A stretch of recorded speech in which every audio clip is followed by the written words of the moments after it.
Chapter 791. Su Chan soon realized that she had spoken too quickly and said something wrong.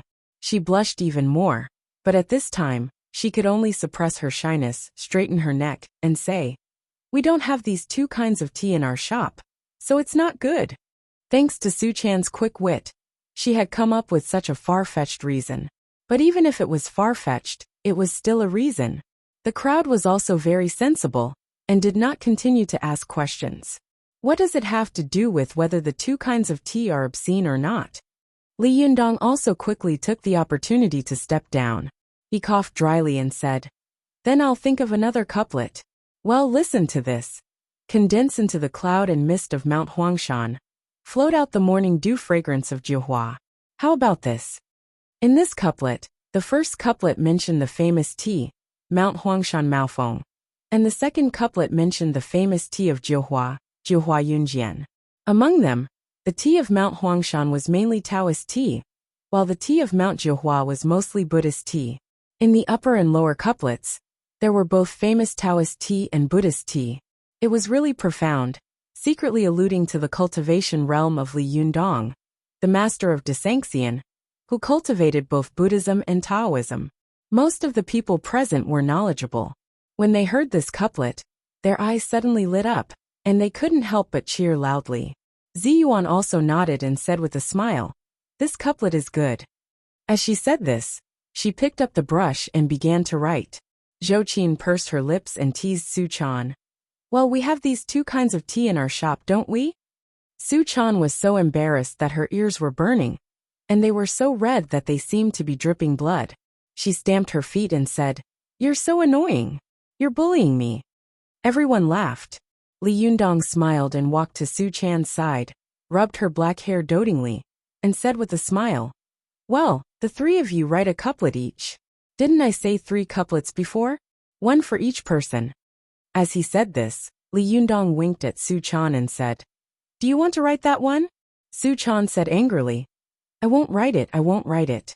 Whoever wants to write it can write it." After that, she covered her face and rushed to her room. Li Yundong laughed behind her. After the group of people finished writing the couplet, they went to Desanxian. Lin Miao also followed Li Yundong. Although she was an American, she knew a lot about China. She didn't know much about Chinese customs. She only felt that it was new and curious. Even though she came from a rich family, she still felt a little excited at this time, and she was looking forward. When they arrived at Desanxian, Feng Na, Cheng Cheng, and the others were already busy in the store. As soon as they saw Li Yundong, they all greeted him with a smile.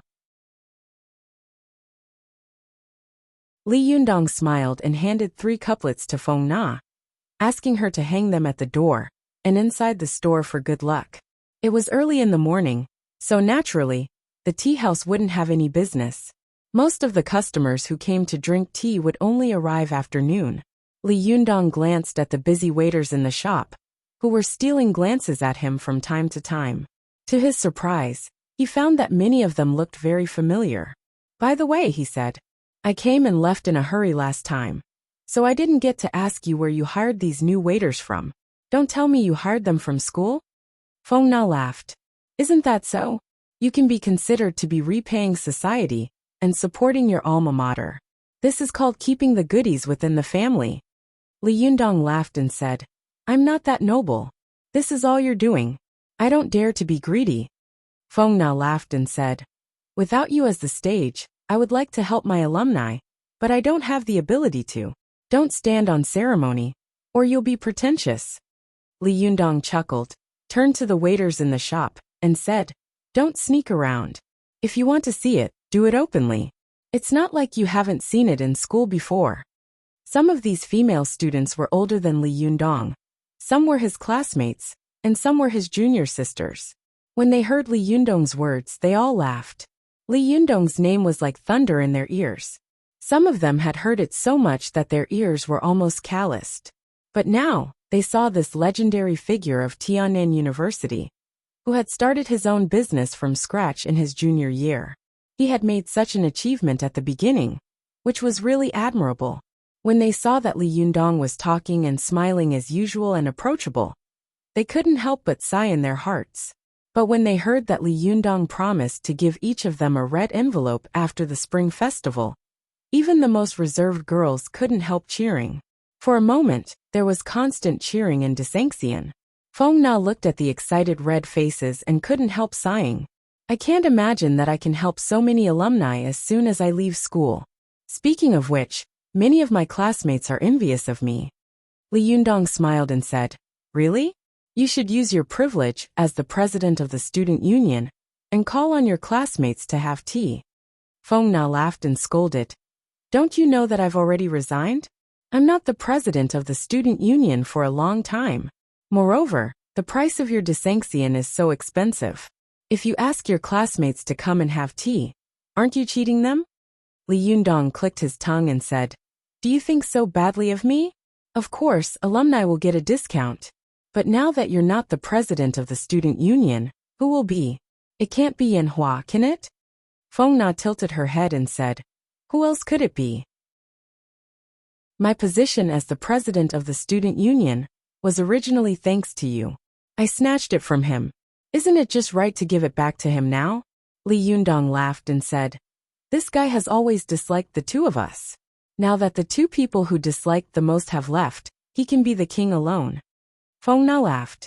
Just as she was about to speak, she suddenly heard a burst of laughter coming from outside. Then a group of young men and women came in. The girl in the lead looked at the door and said with a smile, Oh, it's open. I told you it would be open now. Feng Na looked out curiously and saw that the people were all cadres of the student union. After Feng Na became the president of the student union, she got along with them quite well. At this time when she saw them, she immediately laughed and asked, Why are you here? The girl in the lead smiled and said, What? You don't welcome us? If you don't welcome us, well, we'll go home now. Feng Na quickly smiled and said, Don't. I'm happy that you're here. Come in and sit down. By the way, look, who is this? As she said this, she pointed to Li Yundong beside her. Although the cadres of the student union were more or less influential figures in the school, compared with Li Yundong, they were too inferior.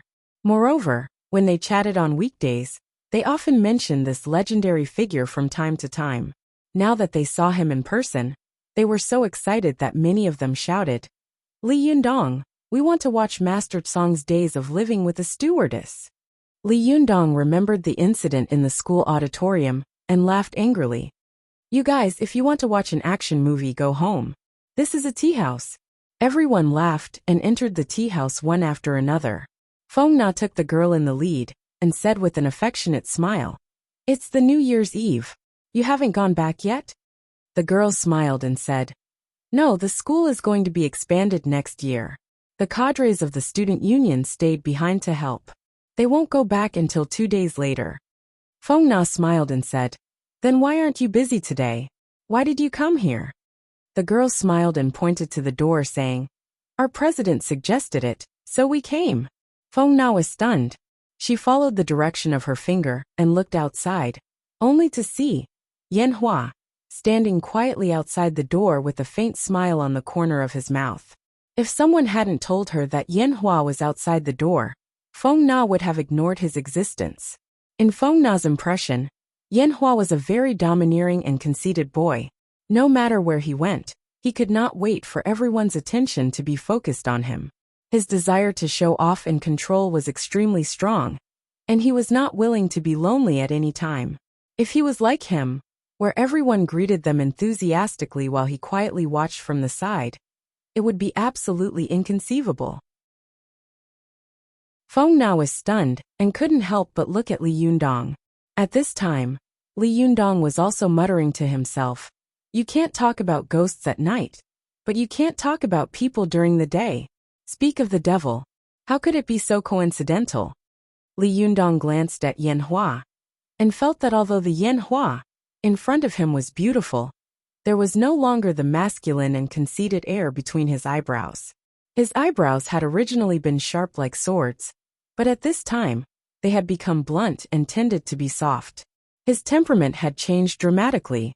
Li Yundong was secretly surprised and thought to himself, Why does this guy seem to have suddenly become a different person? It's so strange. But no matter how smart and powerful he was, He would never have thought that the Yin Hua at this time was actually his aunt Yin Fang. This big rival who had always been against him could be so cruel as to forcibly occupy her nephew's body. Although Li Yundong felt strange, he didn't think about it. He didn't expect that Yin Fang would be so ruthless as to castrate herself for cultivation. So her temperament had changed.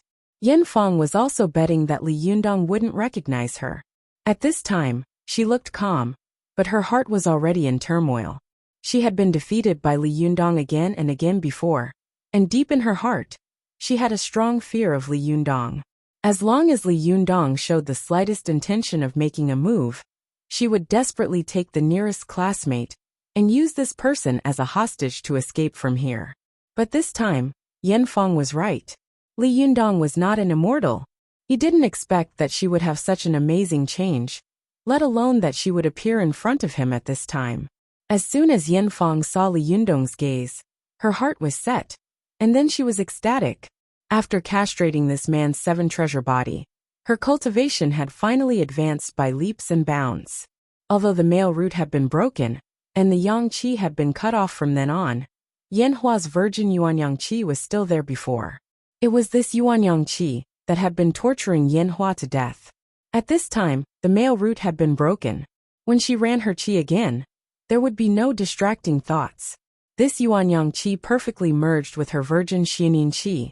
At this time, yin and yang were combined, and Yin Fang's cultivation had undergone an amazing change.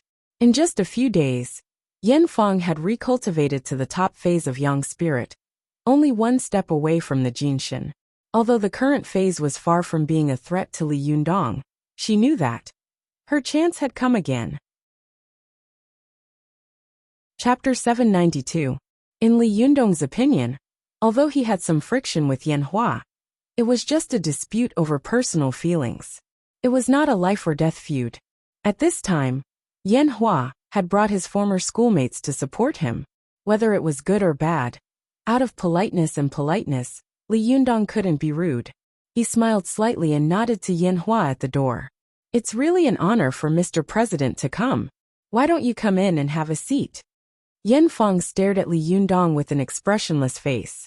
She just nodded to Li Yundong, and then entered the tea house. Although Li Yundong saw that he didn't compete with him, and his attitude was still relatively cold, this was in line with Yin Hua's character and reaction. He didn't take it to heart. He turned his head and whispered to Feng Na, asking her to take out the good tea in the shop and entertain his senior and junior sisters well today. After Yin Fang sat down in her seat, although she looked straight at the tea table in front of her, she had been carefully looking around out of the corner of her eyes. Her ears were pricked up, listening to everyone around her. She had originally wanted to come to Desangxian today to get some information from the little foxes. She had lurked in the Fox Zen school for 9 years, so she naturally knew that these little foxes were big mouths that couldn't keep their mouths shut. However, she hadn't expected to meet Li Yundong and the others here today, especially Zi Yuan. She knew very well what kind of person her Shiji was. As long as she showed the slightest abnormality, Zi Yuan would be able to detect it. Therefore, at this time, she was highly nervous and kept a low profile. Feng Na saw Yin Hua sitting at the tea table so silently looking down. She felt strange in her heart. Although her relationship with Yin Hua was not very good, it was not as bad as the relationship between Li Yundong and Yin Hua. Moreover, they were classmates after all, and they were both cadres of the student union. Sometimes when they met each other, they would still talk politely. Feng Na sat next to Yin Hua and said with a smile, "Yin Hua, you are so strange today. In the past, when you saw Li Yundong, you wanted to go up and bite him. Why did you not only come to support him today, but also be so polite?" Yin Fang smiled slightly. She thought about it carefully, as if she was weighing her words, and said, "After all, we were all classmates. How could there be any unspeakable hatred between us?" Feng Na laughed when she heard that. "That's right, that's the truth. It's better to squash enmity than keep it alive. Moreover, there is no great enmity between the two of you." Yin Fang smiled, but she sneered in her heart. She glanced at Li Yundong, and after a closer look, she suddenly found that Li Yundong had reached the perfect jade body realm, which meant that he had reached the peak of the Jinshin phase. Once he passed the thunder tribulation, he would be a half-immortal in the world. Cultivating to become a half-immortal in 1 year. Wasn't this too terrifying? Even Wang Chongyang and ancestor Chen Tuan weren't so exaggerated, right? Yan Fong was shocked. Although there was no expression on her face, her hands, which were hidden under the table, were trembling slightly. At this moment, she felt the uncertainty and despair of revenge. His opponent was too strong. So strong that no matter how hard he tried to catch up, he could only look at his back. Perhaps only his senior brother Wang Yuanshan could be compared to him. But his senior brother. Thinking of this, Yan Fong felt sad in her heart. For the first time, her desire for revenge was shaken. In addition, these days, for the first time in more than 9 years, she experienced the mystery and wonder of cultivation. In Jin Yang's The Smiling, Proud Wanderer, Dongfang Bubi described his feeling after practicing the Sunflower Manual. He said that after castration, he practiced according to the secret method, refining elixirs and taking medicine, and gradually understood the truth of heaven and earth, and understood the happiest thing in the world. Although Dongfang Bubi fell in love with the man in the end, after he castrated himself, Jin Yong described the realm he had experienced, which was indeed not wrong at all. In particular, Yan Fong used the virgin qi of yin to enter the body of Yuan Yang. Once the yin and yang were combined, the two qis merged into one, and the new qi was born. The realm that could be experienced was really not enough to be known to outsiders. Especially since the Ming Dynasty, the castration faction in the cultivation world had disappeared, and there would not be a woman who would be cruel enough to destroy her own body and enter a man's body. What's more, she was cruel enough to castrate herself to cultivate.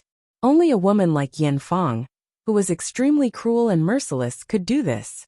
This kind of coincidence was no less than Li Yundong's, but it was a little too cruel. What Yan Fong had learned from her cultivation in the past few days was far more than what she had learned in the past decades. Especially after she finished running her qi, she felt a kind of carefree and ghastly happiness, which really intoxicated her. Yan Fong knew that as long as she persisted in cultivation, she would definitely be able to break through to the Jinshin phase in less than a year. Moreover, once she broke through to the Jinshin phase, she would definitely be able to break through to the Thunder Retribution phase soon. Once she reached the Thunder Retribution phase, she would really be able to go anywhere no matter how big the world was. But even so what? It would take her a year to break through to the Jinshin phase. But Li Yundong had already reached the peak of the Jinshin phase. What realm would he be in a year later? Yan Fong shivered at the thought of it. One step slower, and she would always be slower. Moreover, Li Yundong had so many powerful magical weapons in his hands, and Zi Yuan, Zhou Qin, and the others were helping him. How could she take revenge empty-handed? Although her schemes were powerful, in the face of absolute strength, no matter how powerful they were vulnerable. At this moment, Yan Fong thought in panic. I'm afraid I won't be able to take revenge in this life. I'd better cultivate peacefully. Let's improve my strength first. Although she had a disciple Song Yuqiao, she had lost contact with him after the Taoist assembly. Moreover, now that she had become like this, how could she see her? Yan Fong's heart was heavy. She didn't even hear what Feng Na was saying to her. She just responded with a few words. Seeing that Yan Hua was not in the mood to talk, Feng Na stopped talking to him. The other alumni of the student union, who had come with Yan Fong, did not notice the abnormality of the president of the student union. They were all talking excitedly with Li Yundong and asking all kinds of questions. Li Yundong was a little confused by them, and all kinds of strange questions came one after another. Fortunately, at this time, a person suddenly walked into the Desanxian and rescued him. Li Yundong turned his head and saw Zhang Lufang standing at the door, craning her neck to look into the store. The junior shimmy of the Jingyi school shouted in a crisp voice, "Jinren Li, you're really here. I went to your house before, but I couldn't find you." Although Li Yundong didn't have a good relationship with the Jingyi school, Zhang Lufang was one of the few cultivators who had shown kindness to him. Especially now that there was a festival going on, she was smiling. As the saying goes, don't hit a smiling person. No matter how dissatisfied Li Yundong was with the Zhengyi school, he still greeted her with a smile. He had heard from Zi Yuan that she was Zhang Kongyun's disciple. Her surname was also Zhang, and she had the bloodline of Zhang Tianshi. However, she was a concubine. Although her bloodline was not pure, she was beautiful, had a pleasant personality, and was very likable. She was very popular in the Zhengyi school. Because there were his alumni in the shop, Li Yundong did not salute them. He just nodded to Zhang Lufang and said with a smile, "Hello, Jinren Zhang.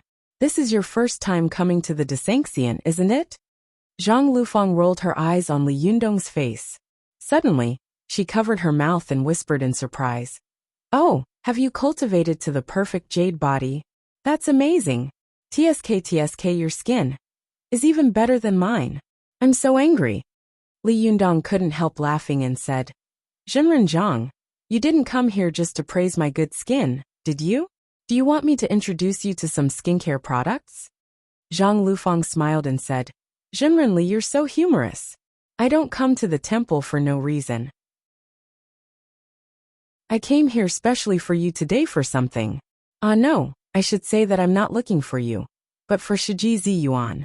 Li Yundong looked back with a smile and said loudly, "Zi Yuan, I'm looking for you." As he said this, he was about to walk into the shop. Seeing that he was about to leave, Zhang Lufang quickly reached out to grab him and said anxiously, "Hey, don't go. I still have something to say to you." Li Yundong asked curiously, "Aren't you looking for Zi Yuan?" Zhang Lufang giggled and said, "Someone asked me to pass a message to her. I'm looking for you for something else." As she said this, she lowered her head, took out a book from her pocket, and handed it to Li Yundong. She said with a smile, "Come on, give me your autograph." Li Yundong looked at her, not knowing whether to laugh or cry. "Aren't you afraid that your master will find out and accuse you of colluding with the enemy?" Zhang Lufang snorted and tilted her head. Her two pigtails bounced playfully. "I'm not afraid. It's not like he doesn't know. Besides, his own disciple is useless. Who can he blame?" It was the first time that Li Yundong had heard someone talk about him and his master like this. He couldn't help laughing, took Zhang Liufang's book and said, "Then I'll really write it." Zhang Lufang handed over a pen with a smile and said, "Hurry up. I'm not afraid. What are you afraid of?" Li Yundong shook his head, took the pen, and signed two extremely ugly characters. He said helplessly, "If you don't think it's ugly, keep it. If you think it's ugly, go back and burn it." Zhang Lufang glanced at it, and also widened her eyes. She raised her head and looked at Li Yundong, as if she couldn't believe that the great Jinren in front of her, who had cultivated to the perfect jade body, could have such ugly handwriting. The corner of Zhang Liufang's eyes twitched, and she subconsciously wanted to burst into laughter, but she quickly held it back. She turned over a page and said with a dry smile, "Sign two more." Li Yundong pretended not to see her strange expression and asked, "Two more? Do you think I'm not embarrassed enough? Are you going back to do wholesale?" Zhang Lufang held back her laughter and said, "I showed it to my two junior sisters. When they heard that I was coming, they clamored for me to ask you for your autograph." Li Yundong suddenly understood. He scribbled two more names on the notebook and handed it over. "Here," he said. "I don't care if your two shimmy cry when they see my signature later." Zhang Lufang couldn't help but burst into laughter. "No, they said that they all know you and are your classmates." This sentence was a slip of the tongue. Li Yundong was stunned when he heard it and subconsciously asked, "My classmates? Your junior sisters?"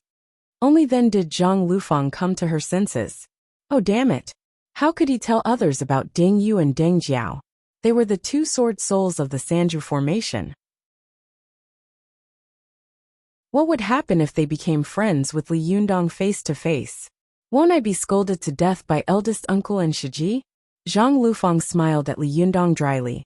She didn't dare to look at him, let alone reply to him. She just turned her head and shouted at Zi Yuan, who was walking out of the tea house. She was afraid that Zi Yuan couldn't hear her, so she inevitably had to shout one more word. But if she shouted one more word, she would stay a little longer. If she stayed a little longer, She was afraid that Li Yundong would ask her about the rest of her things. Zhang Lufang made a trumpet shape with her hands beside her mouth and shouted, Shiji Zi Yuan.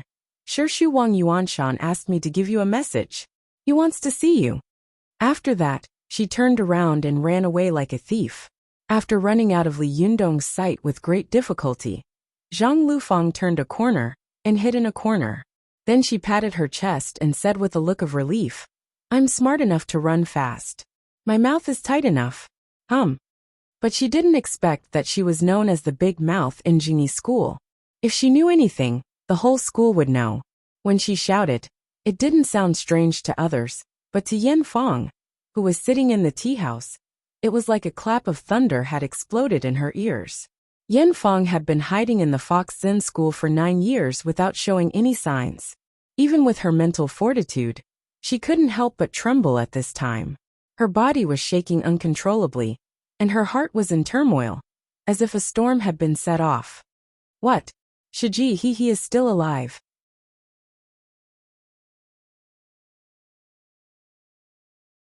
Chapter 793. Zhang Lufang, the loudspeaker, had no idea that she had caused a huge disaster. But she complacently took Li Yundong's ugly signature back to the mountain to report. When Zi Yuan heard Zhang Liufang's voice, she was stunned at the door of Desangxian, and her expression became extremely complicated. She couldn't help but look at Li Yundong, only to see that he was looking at her gently, as if he knew what she was hesitating about. Li Yundong said softly, Go, you should have gone a long time ago. Zi Yuan bit her lip gently. After she got the news that her master, Wang Yuanshan, was still alive, she didn't rush back immediately. First, she felt a little bitter and resentful in her heart. Why did he leave her and Hong Ling behind? In the past 10 years, she had been alone with Hong Ling, who was lonely. On the one hand, she had to take care of the declining sect. On the other hand, she had to raise the young Hong Ling. And at the same time, she had to cultivate by herself. She was so young, but she had to shoulder such a heavy burden. Who could understand her hardships? Secondly, she also guessed that there must be a secret behind her master's fake death. Although he was forced to show up now, if she rashly went to find him, she might ruin his plans. At that time, she had a strong urge to question her master. Since he had been in Mount Longhu, why did he watch her live such a hard life and be bullied like this? Why didn't he help her? Moreover, if she went to find him immediately when she heard the news about her master, what would Li Yundong think?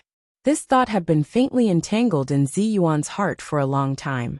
Even she didn't realize that this was the main reason why she hadn't gone to find Wang Yuanshan. But now that she heard Li Yundong's words, Zi Yuan's heart suddenly warmed and she felt relieved. At the same time, she was deeply moved. The two of them looked at each other, as if everything was silent. Zi Yuan looked at Li Yundong gratefully and nodded slightly. Well, I'll be back soon. Li Yundong also nodded slightly and smiled. Well, don't worry. Be careful. The two of them were talking like ordinary friends, but behind every word, there was a sincere feeling that neither of them was willing to admit publicly. Zi Yuan wanted to tell Li Yundong, I'm not leaving forever, to make him feel at ease. And Li Yundong also understood her thoughts very well. He wanted to tell her, but it doesn't matter. I don't mind. Only the two of them could understand what they were thinking. At this time, Wan Hongling also rushed to Zi Yuan's side, grabbed her arm with both hands and said angrily, Shiji, don't go. Now that I thought of looking for you, where did you go before? Wan Hongling was a stubborn person. Previously, she was the one who missed her master the most, but now that she heard that her master was still alive, she was also the one who was the most angry and couldn't bear it. Zi Yuan smiled and reached out to tidy the hair around Wan Hongling's ear. She said softly, Don't be silly. No matter what, he is our master. A teacher for a day, a father for life. You're being disrespectful. There were tears in Wan Hongling's eyes. She stubbornly turned her head to the side and said, Then you go. I won't go. Zi Yuan shook her head helplessly and said with a smile, Master knows that you won't go, so he didn't ask you to go. When Wan Hongling heard that, she became even angrier. She stomped her feet and said, Annoying, annoying. He has always looked down on me in his heart. As she said this, she covered her face and cried as she left. The people in the tea house saw that the joyful atmosphere had turned into such a depressing one in the blink of an eye. For a moment, they looked at each other and didn't dare to speak. Seeing that she was leaving, Li Yundong hurriedly shouted, "Hey, Hongling, where are you going? Don't run around." Zhou Qin immediately said, "I'll go after her." Li Yundong nodded and said, "Okay." Zi Yuan sighed softly and said, "It's okay. She's just throwing a tantrum. She'll be fine in a few days. I'll go back to Mount Longhu now, and come back tonight at the latest." Li Yundong thought for a moment, and looked like he wanted to say something, but stopped on second thought. Su Chan, who had been looking at the two of them, suddenly said, "Yundong, go with Sister Zi Yuan." Her words were so sudden that both Zi Yuan and Li Yundong were stunned. Zi Yuan quickly said, "No, I can go by myself." However, Su Chan shook her head and said, "Jingyi School has done a lot of two-faced things. I'm afraid that after you go, you will be detained by them, and won't be able to come back. Have you forgotten how Wang Yuanshan was caught?" Zi Yuan was suddenly terrified. She couldn't help looking at Li Yundong, only to see that he was also looking at her. The two of them looked at each other. It wasn't that Li Yundong hadn't thought of this before, but he was afraid that Su Chan would be jealous, so he was too embarrassed to say it. But now that Su Chan had taken the initiative to bring it up, Li Yundong was both moved and emotional. He reached out his hand and rubbed the little girl's hair dotingly. He said with a smile, "I didn't expect that the little girl who causes trouble all day long will also know how to think. You've grown up." Su Chan stuck out her bright red and tender tongue and said, "No, isn't this what I should do? Sister Zi Yuan usually takes good care of me." Li Yundong smiled and no longer stood on ceremony with Su Chan. He nodded to Zi Yuan and said, "Let's go. There's no time to lose. Let's go now." After that, he turned around and nodded to Feng Na and the others, then left in a hurry with Zi Yuan. Feng Na and Cheng Cheng watched him come and go in a hurry. They couldn't help but sigh and say, "Alas, it's really hard to see the dragon's tail." He just said hello and disappeared in the blink of an eye. "I don't know what he's busy with all day long." Cheng Cheng blinked her eyes and said, "Hey, what do you think they were talking about before? They made it seem like they were filming a TV series. What were they doing? What do they mean by real people?" Feng Na shook her head and said, "Don't think about it. It's useless to think about these things. When Li Yundong wants us to know one day, he will naturally tell us. If he doesn't want us to know, it may not be a good thing for you to know." Cheng Cheng's face was filled with awe. She gave him a thumbs up and said, "You're good. You're a qualified mistress. You have to carry forward this kind of style of not caring about anything, and only gambling on tomorrow with your youth." Feng Na was so angry that she laughed. She stretched out her hand to pinch Cheng Cheng under the table. She gritted her teeth and scolded, "Will you die if you don't speak? Be careful that I go back and tear your mouth apart." Cheng Cheng had naturally experienced the power of Feng Na's 19 white bone claws. She quickly raised her hands and said with a smile, No, I admit defeat, okay? There are people watching. Save me some face." As she said this, she glanced to the side and was suddenly stunned. She asked curiously, "Hey, where's Yan Hua?" At this time, Feng Na also looked up and saw that the seat where Yan Hua had been sitting had disappeared. Feng Na also said curiously, "Strange, wasn't he there just now? Why did he disappear in a blink of an eye?" But they didn't take it to heart, and in the blink of an eye, they forgot about it. After Li Yundong and Zi Yuan found an empty corner, they flew together toward Mount Longhu. After flying for a short while, they landed at the foot of Mount Longhu. Zi Yuan came to the foot of the side peak, where the Linggong sect was located. But when she was about to go up the mountain, Li Yunyang stopped her and said, "When you get here, you can go up alone. If there is any movement, I will be there as soon as possible." Zi Yuan's current strength was no less than that of Wang Yuanshan 10 years ago. It was absolutely impossible to catch her without making a sound. Once someone wanted to deal with her, there would definitely be a lot of movement. With Li Yundong's current realm, he could reach the top of the mountain in an instant. If he wanted to save her, he could do it in the blink of an eye. If he followed her up, He might become a laughingstock. It was better to just stay at the foot of the mountain. Ziyuan understood what Li Yundong was thinking, so she nodded and slowly walked up the mountain. She had lived on this mountain for more than 10 years. She couldn't be more familiar with every tree and every blade of grass. She looked around at the scene that could be drawn with her eyes closed. But at this time, when she looked at it again, she suddenly felt a strange feeling. But the scenery had not changed at all. Ziyuan couldn't help but think of the time when Hong Ling had come to find her in tears. She had gone down the mountain with her on a night when the moon was bright and the stars were sparse. From then on, her life had changed. Ziyuan thought about her cultivation in the past 10 years, and then thought about everything that had happened after she had gone down the mountain. Suddenly, she felt that in just a few months, more things had happened than she had done in the past 10 years of hard work. Ziyuan sighed softly, but suddenly, a very magnetic voice came from behind her. Ziyuan, why are you sighing? Hearing this voice, Ziyuan's body trembled. Only then did she realize that she had been thinking about something along the way. In a daze, she had already reached the top of the mountain. At this time, a green pine tree in front of her was like a big canopy umbrella, shrouding her head in lush greenery. An handsome and elegant man was standing in front of a huge rock. One of his hands was behind his back, and the other hand was gently pressed in front of the rock. He was smiling at her. Master, master. Ziyuan's voice trembled slightly, but she quickly knelt down, bowed deeply and kowtowed. Disciple Ziyuan greets master. Wang Yuanshan had a faint smile on his face, but his eyes looked at Ziyuan meaningfully. He slowly asked, get up. Don't be polite with your words, but you're cursing me in your heart. That girl Hong Ling must hate me very much, right? Ziyuan's body trembled and she bowed even lower. I don't dare. Hong Ling also misses you very much. Wang Yuanshan stared at Ziyuan for a long time before he shook his head and said, You don't mean what you say. Hey, get up. You know I don't like people who kowtow to me, nor do I like people who follow me around. If you behave like this, then I won't recognize you as my disciple. Only then did Ziyuan get up.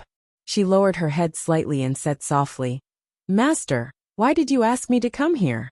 Wang Yuanshan's eyes became more and more strange. He looked at Ziyuan up and down carefully and asked strangely, Aren't you curious why I pretended to be dead at that time? Why did I leave you behind? Ziyuan smiled bitterly. What else could it be? Isn't it because of Senior Ao Wushuang? Wang Yuanshan sighed softly. Of course there is a reason for her. But there is another reason for her. Don't you want to know? Ziyuan was slightly stunned and raised her head, but soon she lowered it again and shook it gently. I don't want to know. Wang Yuanshan looked at her and shook his head with a wry smile. You're still the same. You say you don't care, but you care very much in your heart. Alas. Well, don't be awkward. I came here today to tell you a few things, because in a while, you really won't be able to see me anymore. Ziyuan's heart trembled.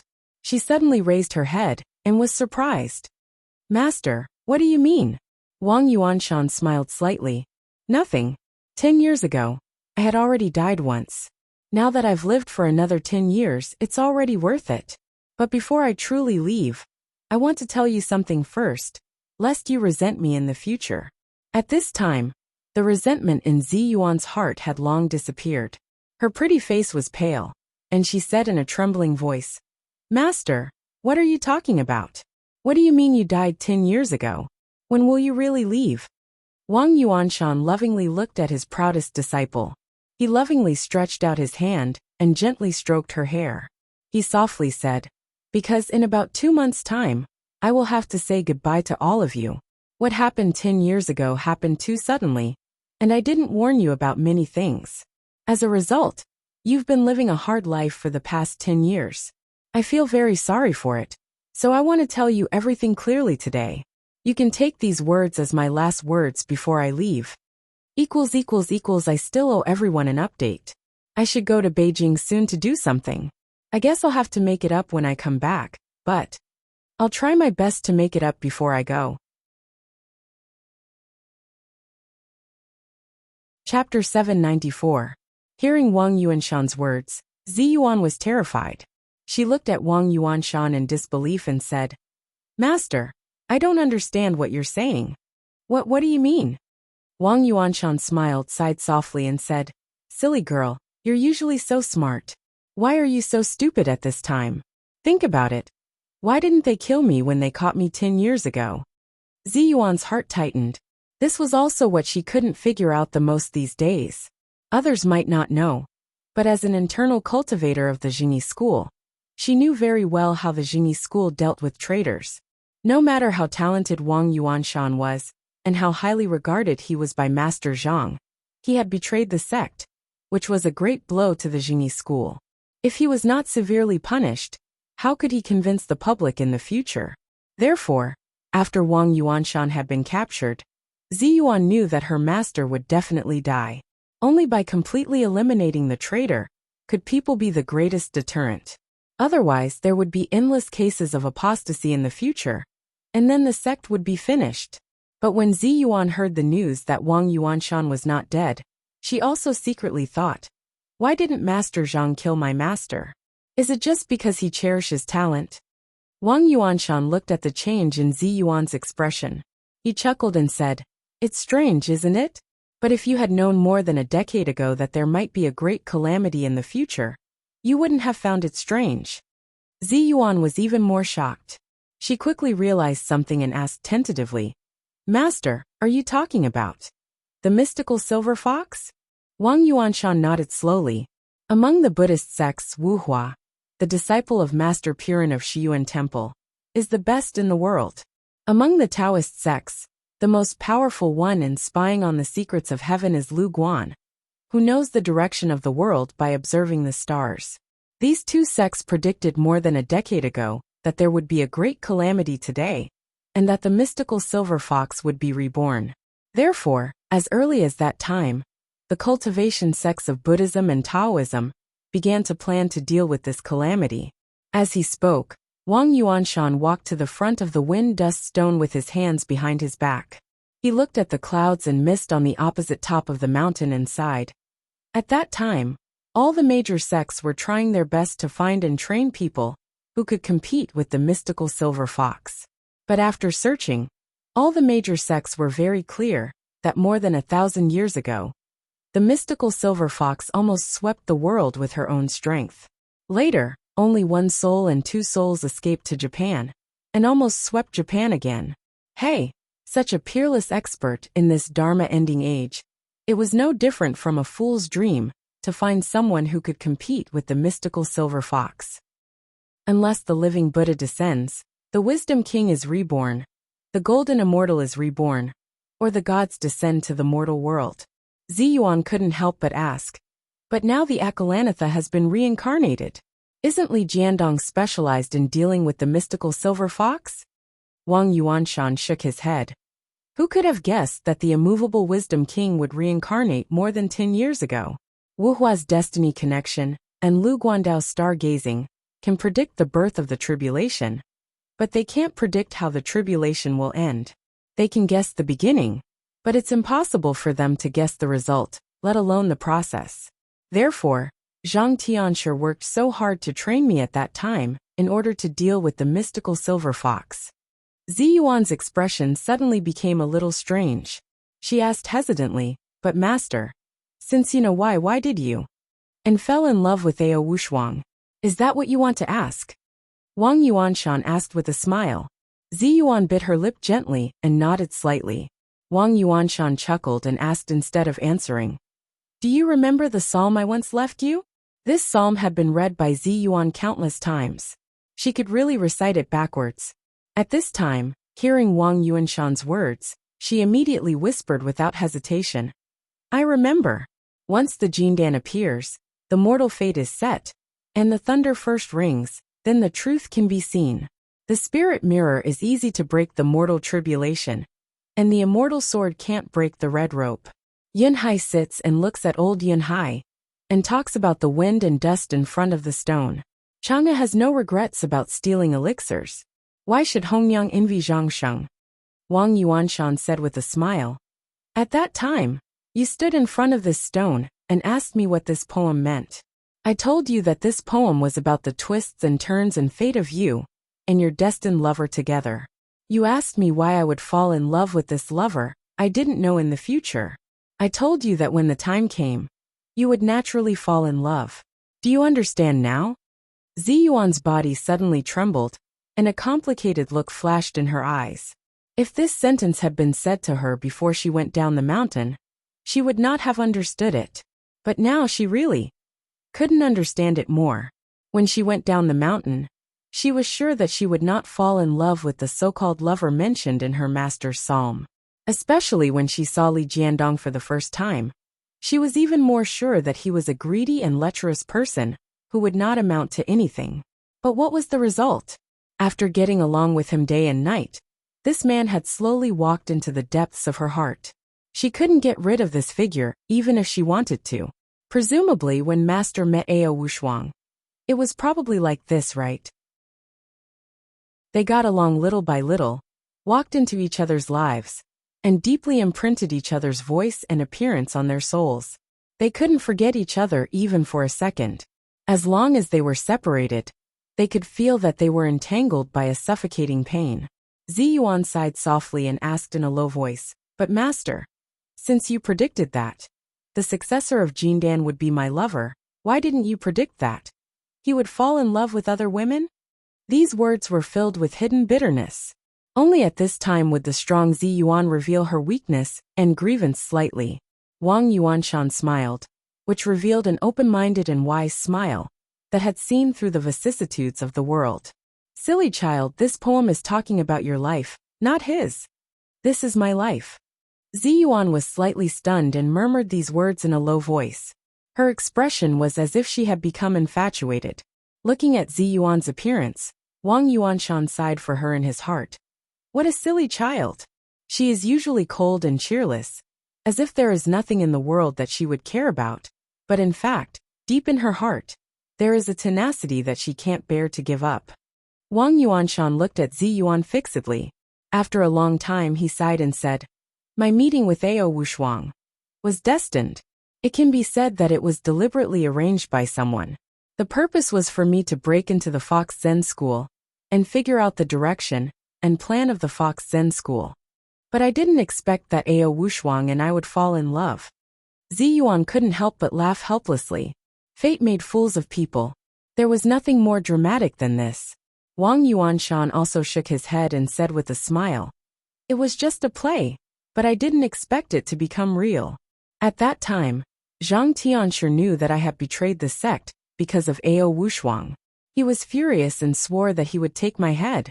Later, Brother Kong Yun lured me into the trap, and I was captured by many masters of the Jingyi school with the power of the magic formation. Originally, Zhang Tianshi wanted to kill me to frighten the many disciples of the sect. But Brother Kong Yun begged me, saying that if I died, I was afraid that no one would be able to deal with the disaster 10 years later. So, after Zhang Tianshi and many Shirboi at that time discussed it, they decided to spare my life for the time being. But they said that Ao Wushuang must not be spared. Ziyuan's heart trembled. She knew that if Zhang Tianshi and the others insisted on this opinion, Ao Wushuang would have been dead by now. But why was Ao Wushuang still alive? Seeing her puzzled expression, Wang Yuanshan smiled and continued, "Yes, you must be wondering why Ao Wushuang is still alive. The reason is very simple. It's because I took the initiative to make a deal with them." "What deal?" Ziyuan reacted very quickly. She faintly smelled an ominous aura, which had something to do with Wang Yuanshan saying that she would die soon. Wang Yuanshan said lightly, "Zhang Tianshi and the others promised to let Ao Wushuang go, and I promised to be trapped in the absolute love extinguishing formation willingly." Ah, Ziyuan suddenly took a deep breath. The absolute love extinguishing formation? This is too cruel, isn't it? Ziyuan naturally knew the power of the absolute love extinguishing array. It was originally a magic array invented by Buddhist cultivators, but later it was learned by Taoist cultivators and used to deter those cultivators who attempted to marry the alien race. However, although this formation was powerful, as long as human cultivators did not go out of the formation, there would be no danger. Even if a demon wanted to enter the formation, it would only slowly wear down the demon's demon chi and spiritual power, and it would not be able to instantly kill the demon. Besides, the mystical silver fox would not be so stupid as to go into the absolute love-extinguishing formation by herself. Master said that she would die soon. Where did this come from? Could it be? Ziyuan's heart suddenly skipped a beat, and her eyes widened. Suddenly, she whispered in disbelief, "Master, do you mean that if the mystical silver fox recovers her power in the future, you will go out to fight her?" Wang Yuanshan looked at Ziyuan fixedly, smiled slightly, and nodded slowly. "You are worth teaching." Ziyuan's body trembled, and she couldn't help saying in a hoarse voice, "Master, if you go out to fight the mystical silver fox, you will attract the 9-heaven divine night thunder." Wang Yuanshan said slowly, "Yes, this is the agreement I reached with Zhang Tianshi and the others. They let Ao Wushuang go and I will die with the mystical silver fox at the cost of my own life."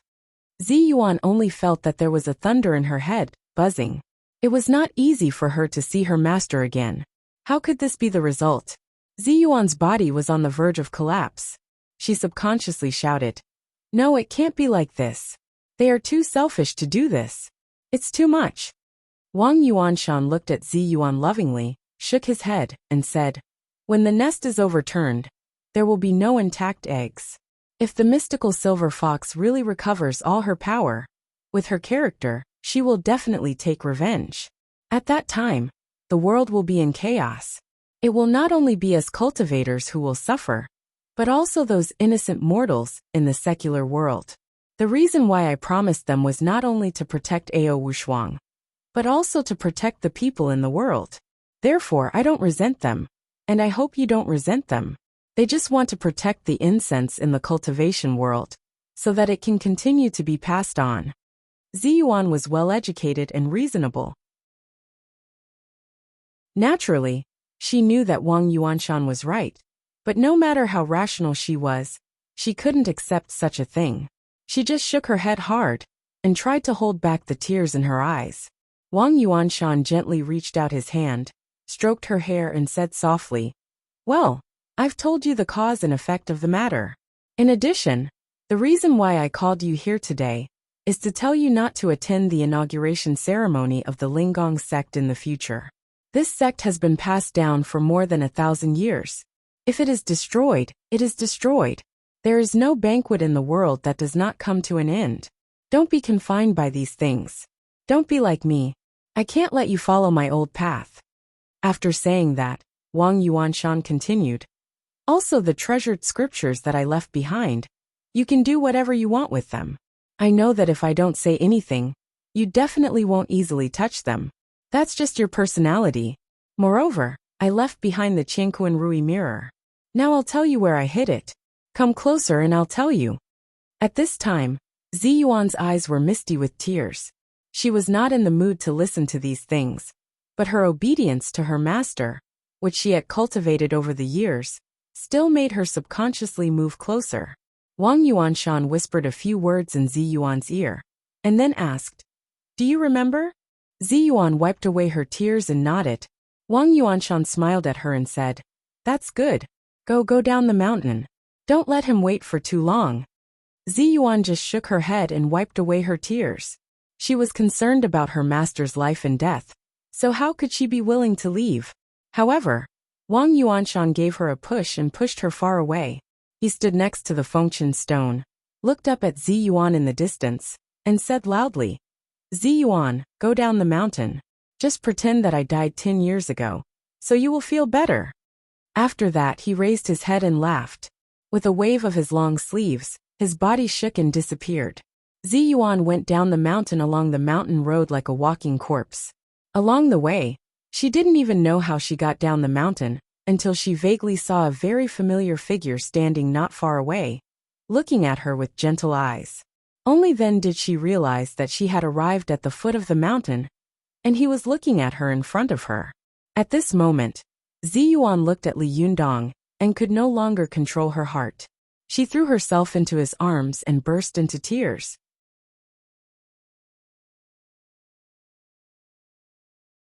Chapter 795. Li Yundong had never seen Zi Yuan cry in front of him, let alone cry out loud like this. For a moment, he panicked and raised his hands in the air. He didn't know whether to hug this beautiful fairy or press his hands on her shoulders. Li Yundong was at a loss and didn't know what to do. He could only ask repeatedly, "What happened?" Zi Yuan just shook her head and burst into tears. This cry was like the Yellow River bursting its dike, and the Yangtze River bursting its mouth. All the emotions that had been accumulated in Zi Yuan's heart for many years were released in an instant. Seeing that she was unwilling to say anything, Li Yundong could only reach out and gently put his arm around her shoulder. His other hand gently patted her back, silently accompanying her and not asking any more questions. Zi Yuan cried for a long time before she slowly stopped crying. She put her hands on Li Yundong's chest and propped herself up. She wiped her tears and said in a choked voice, "Master. He told me what to do after his death." Li Yundong was shocked. "What? Wang Yuanshan? The best in the world. He told you what to do after his death? What's going on?" After Zi Yuan finished venting, she calmed down and gradually controlled her emotions. With red eyes, she told Li Yundong in a low voice what she had said to Wang Yuanshan on the mountain. Li Yundong only listened with his eyes wide open, and his whole person was stunned on the spot. Li Yundong took a deep breath and said, "Buddhism and Taoism began to deal with all this more than 10 years ago. It can't be, can it? This is too exaggerated, isn't it?" When Li Yundong had learned that Yen Fong had sneaked into the Fox Zen school for 9 years just to take revenge, he had been shocked by Yen Fong's patience and perseverance. However, he had soon discovered that Lu Yi had faked his death, and he seemed to have discovered Yen Fong's true identity. Then the mantis stalks the cicada, unaware of the oriole behind. But now, Li Yundong had discovered that the cultivators of the older generation of Buddhism and Taoism were the real oriole, the hunter holding the bow and arrow behind its back. Wasn't it too scary to plan for more than 10 years? For a moment, Li Yundong couldn't help but be shocked by such a layout. He was tongue-tied and said, "In that case, why didn't they destroy the Fox Zen school earlier? You're only sending those young cultivators?" Zi Yuan shook her head and said, "They're just afraid of alerting the enemy. They besieged Mount Tian long before. Now it seems that it was just a test, but they didn't expect that they would test you out." Li Yundong suddenly thought of something and said in disbelief, "None of the people who participated in the siege of the Fox Zen school knew the real purpose of all this?" Zi Yuan sighed softly and said, "They didn't know that they were just pawns. Even I didn't know at that time. I'm afraid there are no more than 10 people in the cultivation world who know about this." Li Yundong was stunned for a long time before he shook his head and said, "After more than 10 years of planning, today the real killer move was revealed. It's really scary. Isn't Wang Yuanshan afraid that I'll tell others?" Zi Yuan raised her head and fixed her eyes on Li Yundong. She said softly and firmly, "You won't." Li Yundong really wanted to ask Zi Yuan why she was so sure that he wouldn't, but he saw that there seemed to be an extra emotion in her eyes that she didn't usually have. His heart skipped a beat for no reason, and he didn't dare to ask again. He coughed dryly and changed the topic, saying, "What is the mirror of heaven and earth that your master mentioned? Why haven't I heard you mention it before? Is it very important? Let's hurry up and get it first." Zi Yuan's heart was in a mess. She wanted to save her master, but she knew that Wang Yuanshan was ready to die. Moreover, the current situation was a dead end. No one could solve it.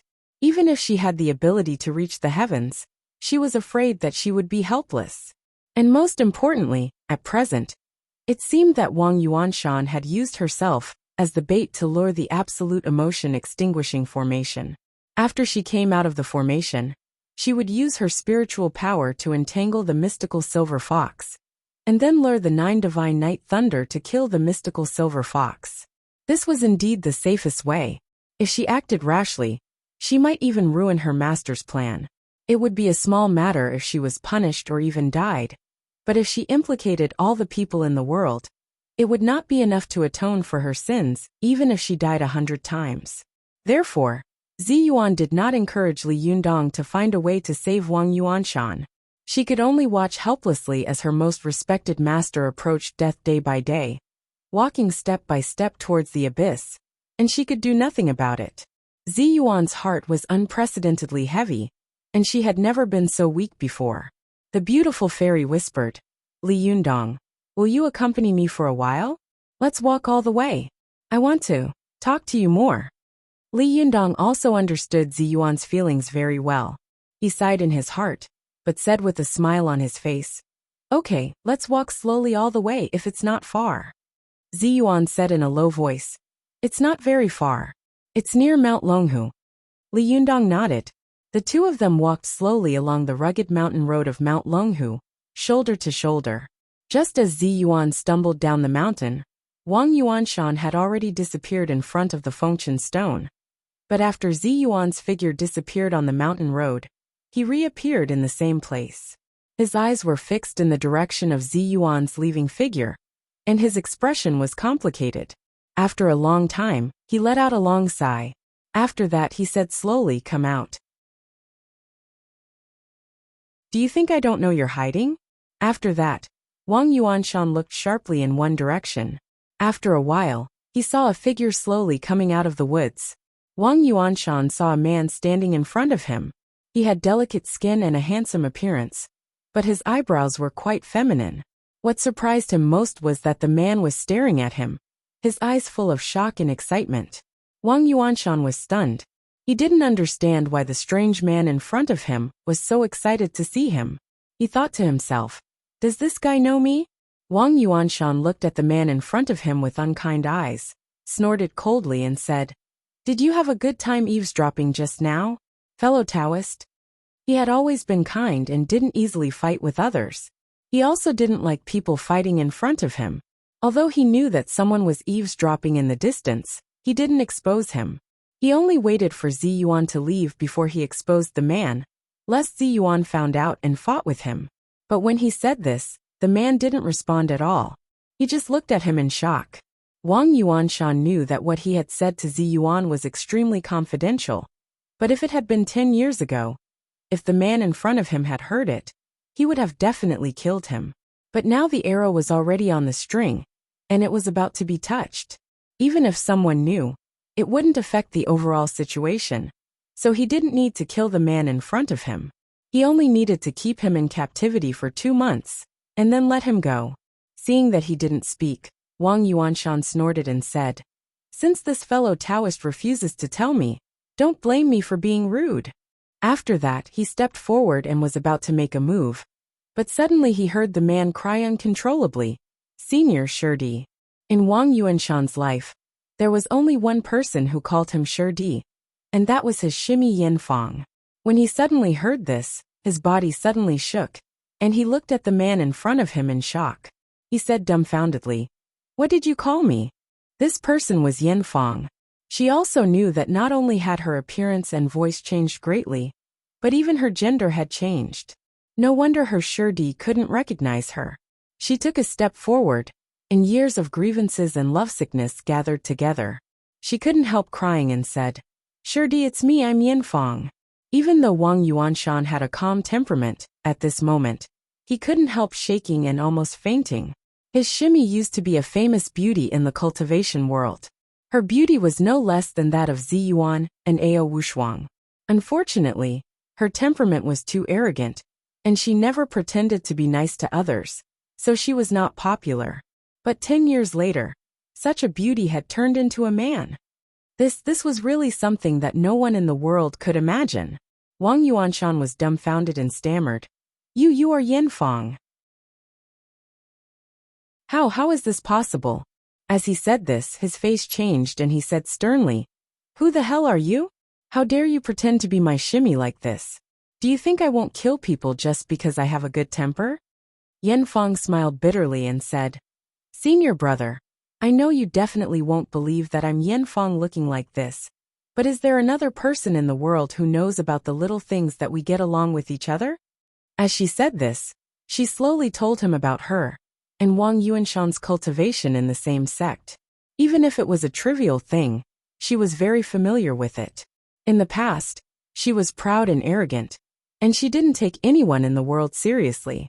Even if it was a person like Zhang Tianxizi of the Jingyi school, she would only look at him a little more. But it was impossible for her to praise him more. She was such a proud person. But she only loved Wang Yuanshan, and believed that he was her lover. She just liked him silently in her heart, and didn't show it on her face or mouth. Wang Yuanshan only regarded her as his sister, and there was no romantic relationship between them. But at this time, when he heard Yin Fang talk about the trivial things in the past, his heart suddenly trembled. He knew that the person in front of him must be Yin Fang, and only she knew so much about him. He also instantly understood his Shimmy's affection for him. In the world, only those who loved someone deeply could remember every little detail of this person so clearly, just like how he could remember every little detail of his relationship with Ao Wushuang, as if it were his own family treasures. Although Wang Yuanshan didn't love Yin Fang, it would be a lie to say that he had no feelings for his Shimmy. It was just that this kind of feeling did not involve love between a man and a woman. It was just the love between a brother and a sister. He saw that Yin Fang, who had been peerless in the past, had now become a cultivator who looked neither male nor female. He seemed to empathize with her pain. This sentimental man in the world felt as if his heart was being twisted by a knife, and his eyes turned red. He said in a trembling voice, "Shimmy, how did you become like this?" When he called her Shimmy, Yin Fang couldn't help but burst into tears. She covered her face and began to cry bitterly. Today, there was lightning and thunder in Dongwu City. Fellow Taoists, does anyone want to go through the thunder tribulation? What? Don't you know which city Dongwu City is? Well, go to Baidu and search for Shantang to see which city this place is.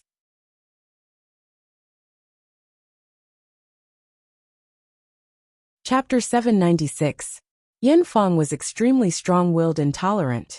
If she hadn't seen Wang Yuanshan, who was closest to her, it would have been impossible to see her shed a tear. Wang Yuanshan knew his Shimmy very well. He had known her for decades, but this was the first time he had seen her cry. Wang Yuanshan's heart ached when he saw this. He couldn't help but want to comfort her, but Yin Fang immediately took a step back and shouted hoarsely, "Don't come over." Wang Yuanshan immediately stopped and said in pain, "Shimmy, what happened?" Yin Fang had heard everything clearly. She also knew that her Shixiang still loved Ao Wushuang, and that in 2 months, her Shixiang would probably die generously. She didn't want to tell Wang Yuanshan that she had lurked in the Fox Zen school for 9 years in an attempt to take revenge, because she knew that if she said this, not only would Wang Yuanshan not appreciate her, but he would also blame her. Wang Yuanshan knew her, but she knew Wang Yuanshan better. Moreover, if she were still a girl at this time, she could tell him everything. But now, Yin Fang felt as if a knife was being twisted in her heart. She cried bitterly and said, "Shixiang, don't ask. Please don't ask." Wang Yuanshan knew that Yin Fang was strong-willed, and even a little headstrong. Now that she had become like this, there must be some unspeakable difficulties. He had never seen Yin Fang's nephew, and he didn't know that Yin Fang had occupied his nephew's body. But seeing Yin Fang like this, he felt even more pity for his Shimmy. He just sighed heavily and said, Okay, I won't ask, but Shimmy, why did you come to me today?" Yin Fang suddenly raised her head and shouted with tears in her eyes, "Do I have to come to you for something else?" Wang Yuanshan was speechless. He didn't know how to face his infatuated junior sister. He lowered his head and sighed deeply. "Junior sister, I know how you feel about me. However, I believe that you have heard it just now. A calamity is about to come. When the nest is overturned, no eggs will remain intact. You should hide as far as you can. Don't drag him into this." Yin Fang wiped away her tears and gave a sad smile. She looked at Wang Yuanshan with a complicated look in her eyes and said slowly, "Senior brother, I have become neither a man nor a woman. Although my cultivation has progressed by leaps and bounds, my heart is filled with remorse and hatred. I really want to be a woman again. But I know senior brother has a magic treasure that can help me realize this wish." Wang Yuanshan blurted out, "Will of Universe Mirror?" Yin Fang nodded slowly. "That's right. Senior brother, are you willing to give this magic treasure to me?" Wang Yuanshan suddenly looked embarrassed. "But I've already promised to give it to Ziyuan." Yin Fang knew that Wang Yuanshan had another secret magic treasure in addition to the Bahuang and Liuhe sword, the sky-reaching glazed mirror, and the purple gold Luo jade plate. Wang Yuanshan had only occasionally mentioned this magic treasure to them, but they had never seen him use it. This magic treasure was extremely important, so important that Wang Yuanshan thought that all the magic treasures of the Linggong sect together were not as important as the heaven and earth Rui mirror. Therefore, he had deliberately hidden this magic treasure and only told his disciple and Shimi the location of the treasure. No one else even knew about the existence of the heaven and earth Rui mirror. When Wang Yuanshan had betrayed the sect, he had been quickly wiped out by the Jingyi school. All of this had happened so suddenly that Wang Yuanshan hadn't had time to tell Zi Yuan and Yin Fang that he had moved the heaven and earth Rui mirror before he had been arrested. Not only Zi Yuan, but Yin Fang had also searched for this magic treasure many times, but to no avail. Now, all of Yin Fang's hopes were pinned on this magic treasure. She knew that if the heaven and earth Rui mirror fell into Zi Yuan's hands, it would definitely be her nightmare. She would never be able to surpass Li Yunyang in her life. Yin Fang couldn't help but say loudly, "I am your Shimi and her Shirshu. You would rather give it to her than to me? Besides, as long as I recover my female body, I will immediately return it to her. Don't you believe me? Do you want me to swear to God?" Wang Yuanshan knew that although Yin Fang had a strong personality, she was also a person who kept her promises. She had a heroic character and would definitely do what she had promised, no matter how difficult and dangerous it was. He thought for a moment and sighed. "Well, I'll tell you. But you'd better make it clear to Zi Yuan. Don't have any grudges between you and your nephew because of such a thing." Uncle and nephew. Yin Fang couldn't help but look at her male body. She couldn't help laughing strangely, and tears slowly flowed down her cheeks. Now we're really uncle and nephew. The seniority in the cultivation world originated from the tradition of favoring men over women in ancient times. Although she was a woman, she still called her Shirshu or Shirbua instead of Shirgu or Shirsen. Yin Fang's words were full of pain, and Wang Yuanshan sighed when he heard them. But he didn't know that Yin Fang's temperament had changed greatly in the past 10 years. In order to get revenge, not only had her personality changed, but even her appearance and gender had changed. But the only thing that hadn't changed was her love for Wang Yuanshan. It was just that she was now a man, so she didn't dare to tell Wang Yuanshan about her feelings. She just wanted to obtain the Cosmos Rui mirror, take revenge, and regain her womanhood. Wang Yuanshan hesitated for a long time. In the end, his feelings for his Shimi overcame his worries. He also believed that his Shimi would keep her promise, so he told Yin Fang the location of the treasure. When Yin Fang heard Wang Yuanshan tell her the location of the mirror of heaven and earth, she was ecstatic and immediately wanted to fly to the treasure. But she moved. After taking 2 steps, she couldn't help but turn around and look at Wang Yuanshan in a daze. She knew that once she left, it was very likely that she would never see her Shirdi again. She couldn't help but ask Shirdi, "Did you ever like that woman named Yin Fang?" Yin Fang was now beyond recognition. Seeing that her Shirdi was still handsome and elegant, she couldn't help but feel inferior, and didn't even dare to ask directly. Wang Yuanshan naturally knew Yin Fang's pain. For a moment, his eyes were blurred, as if he remembered the time when he and his Shimi had just met 10 years ago. At that time, he was a handsome young man and she was a budding beauty. The two of them cultivated day and night. Although they did not officially become Taoist companions, they were extremely close. It was really like the saying, "The first time a concubine covers her forehead, the first time a flower is folded in front of the door." My husband rides a bamboo horse and goes around the bed to play with the green plums. They lived together for a long time, and there is no grudge between them. Although Wang Yuanshan was a great cultivator who had long seen through the world of mortals and was only 1 step away from ascending, even immortals had their own fetters. How could the feelings of the mortal world be forgotten just because one said so? Wang Yuanshan recalled the past and was stunned for a moment. He whispered in a daze, 10 years of romance, 10 years of dreams, one happiness is all for nothing. Forget all this, Shimi. Yan Fang listened to Wang Yuanshan's words and repeated in a low voice. 10 years of romance, 10 years of dreams. One happiness is all for nothing. The more she whispered, the more her heart ached. She couldn't help but burst into tears. In the end, she covered her face and ran down the mountain. Yan Fang cried all the way and ran all the way. She covered her face with her hands and couldn't see the road. She didn't know how many times she fell along the way. But she quickly got up and continued to move forward. She cried all the way and ran all the way to the location of the treasure. Yan Fang knew that even if she was heartbroken, she had to get the mirror of heaven and earth. As long as she had this powerful magical weapon in hand, there was still hope for everything. Li Yunyang and Ziyuan had already set off.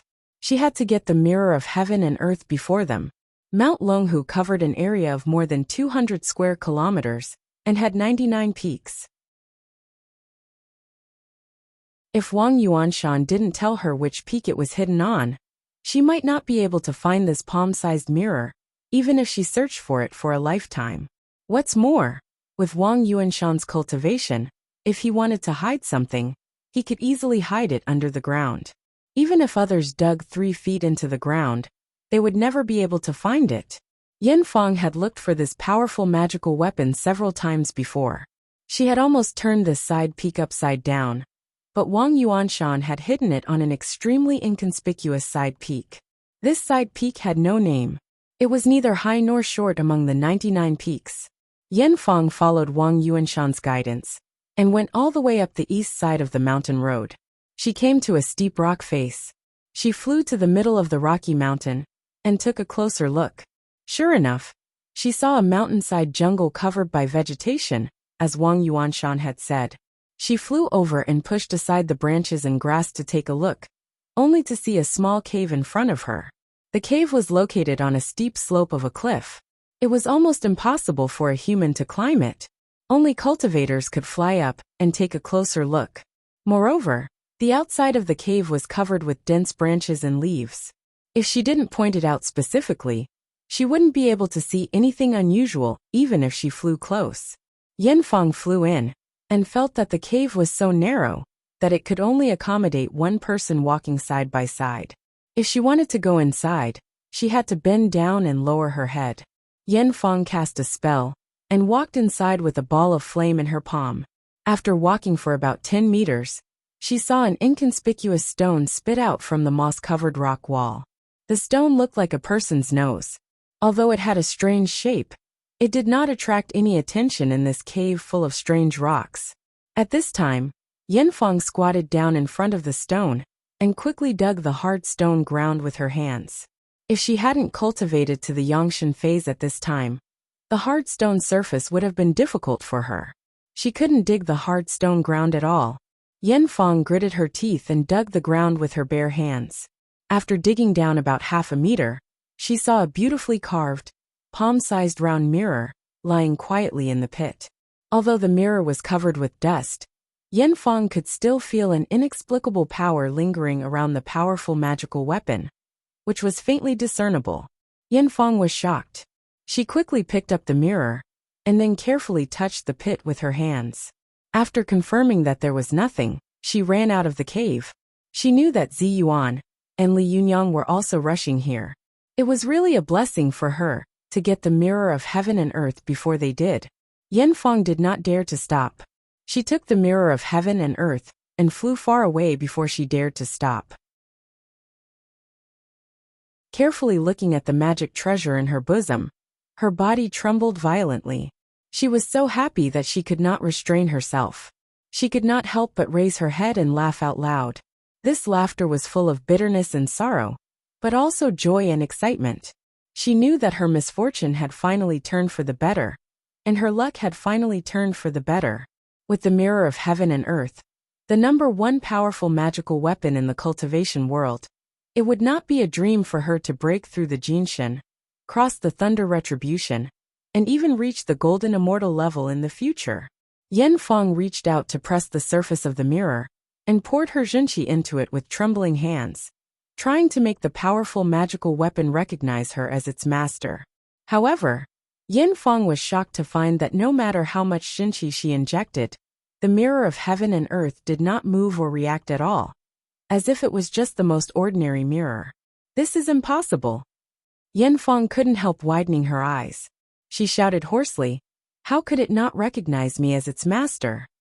Yanfeng couldn't help but try again, but she could feel that there was a great power hidden in the mirror. However, this power was separated by an inexplicable thing. She could feel it, but she couldn't touch it. It seemed that there was an insurmountable moat between the powerful magical weapon and her. Yanfeng suddenly remembered that she had once asked her senior brother, why didn't he use the mirror of heaven and earth? What was his answer at that time?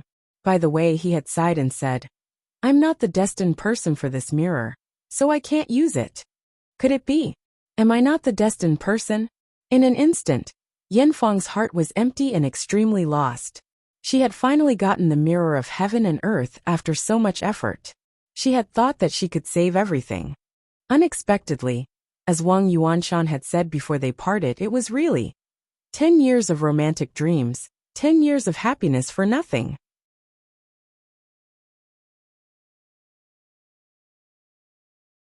Chapter 797. Although she found that the heaven and earth Rui mirror did not recognize her as its master, Yanfeng did not intend to give up. She carefully looked at the mirror in her hand and saw that it was oval in shape, surrounded by exquisite copper patterns. Although it had been buried for a long time and lacked maintenance, the copper mirror was protected by a mysterious force and had not been oxidized. On the contrary, the mirror exuded an aura of vicissitudes. These patterns were either the outlines of auspicious clouds or lotus thrones, but the most eye-catching one was the image of a graceful female heaven immortal behind the mirror. Her face was a little blurry, but one could vaguely tell that she was a very beautiful woman. Yanfeng pressed her hand on the front of the mirror. As soon as she channeled her true essence, ripples would appear on the surface of the mirror. However, no matter how much Yanfeng channeled, the ripples would only gently form layer after layer of ripples. It was like a stone falling into a deep pool. Besides creating circles of ripples, there was no other reaction. Damn it! Why is it like this? This time, Yanfeng injected her Jinqi for nearly half an hour, but she never noticed anything unusual. Ordinary powerful magical weapons were like horses. Some were hot-tempered, while others were docile. But if one wanted to control these powerful magical weapons, one had to first get on the horse and compete with it. Those with great strength and skills could naturally subdue powerful magical weapons. However, there was no reaction from the continuous input of Jinqi. It was as if she was riding on a stone horse, and the powerful magical weapon did not pay attention to her at all. Such a situation was unique and extremely abnormal. Yanfeng was surprised and anxious. She wished she could break the heaven and earth Rui mirror in her hand and smash it to see what was going on inside. It was not easy to get the heaven and earth Rui mirror, but she could not use it. It was like holding the most valuable treasure in the world in her hand, but she could not exchange it for a penny. She could only look at it, but could not get any benefits from it. It was purely a decoration and a collection. It was really painful and frustrating. Yanfeng gritted her teeth and carefully hid the heaven and earth Rui mirror. Then she turned around and flew to the side peak where Wang Yuanshan was. At this time, Li Yunyang and Zi Yuan didn't expect that Yanfeng would be able to hear the news of Wang Yuanshan and Desanxian and quietly follow them.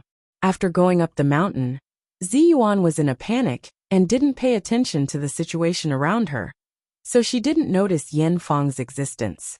The two of them slowly walked side by side on the mountain road.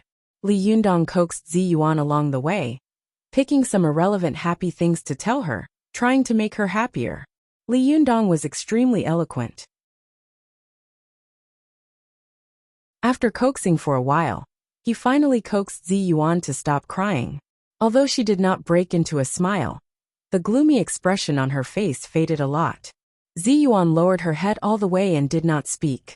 It was not until they reached the foot of the mountain where Wang Yuanshan had hidden the treasures that she raised her head and said softly, "Li Yundong, thank you for talking to me.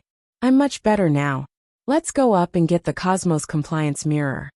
Seeing that Zi Yuan had finally spoken, he couldn't help but smile and say, "Thank God, you're finally talking to me." He wanted to distract Zi Yuan's attention, so he said, "By the way, what kind of powerful magical weapon is this Cosmos Compliance Mirror? Why have I never heard of it?" Zi Yuan looked up at the steep rock wall of the mountain and confirmed the direction.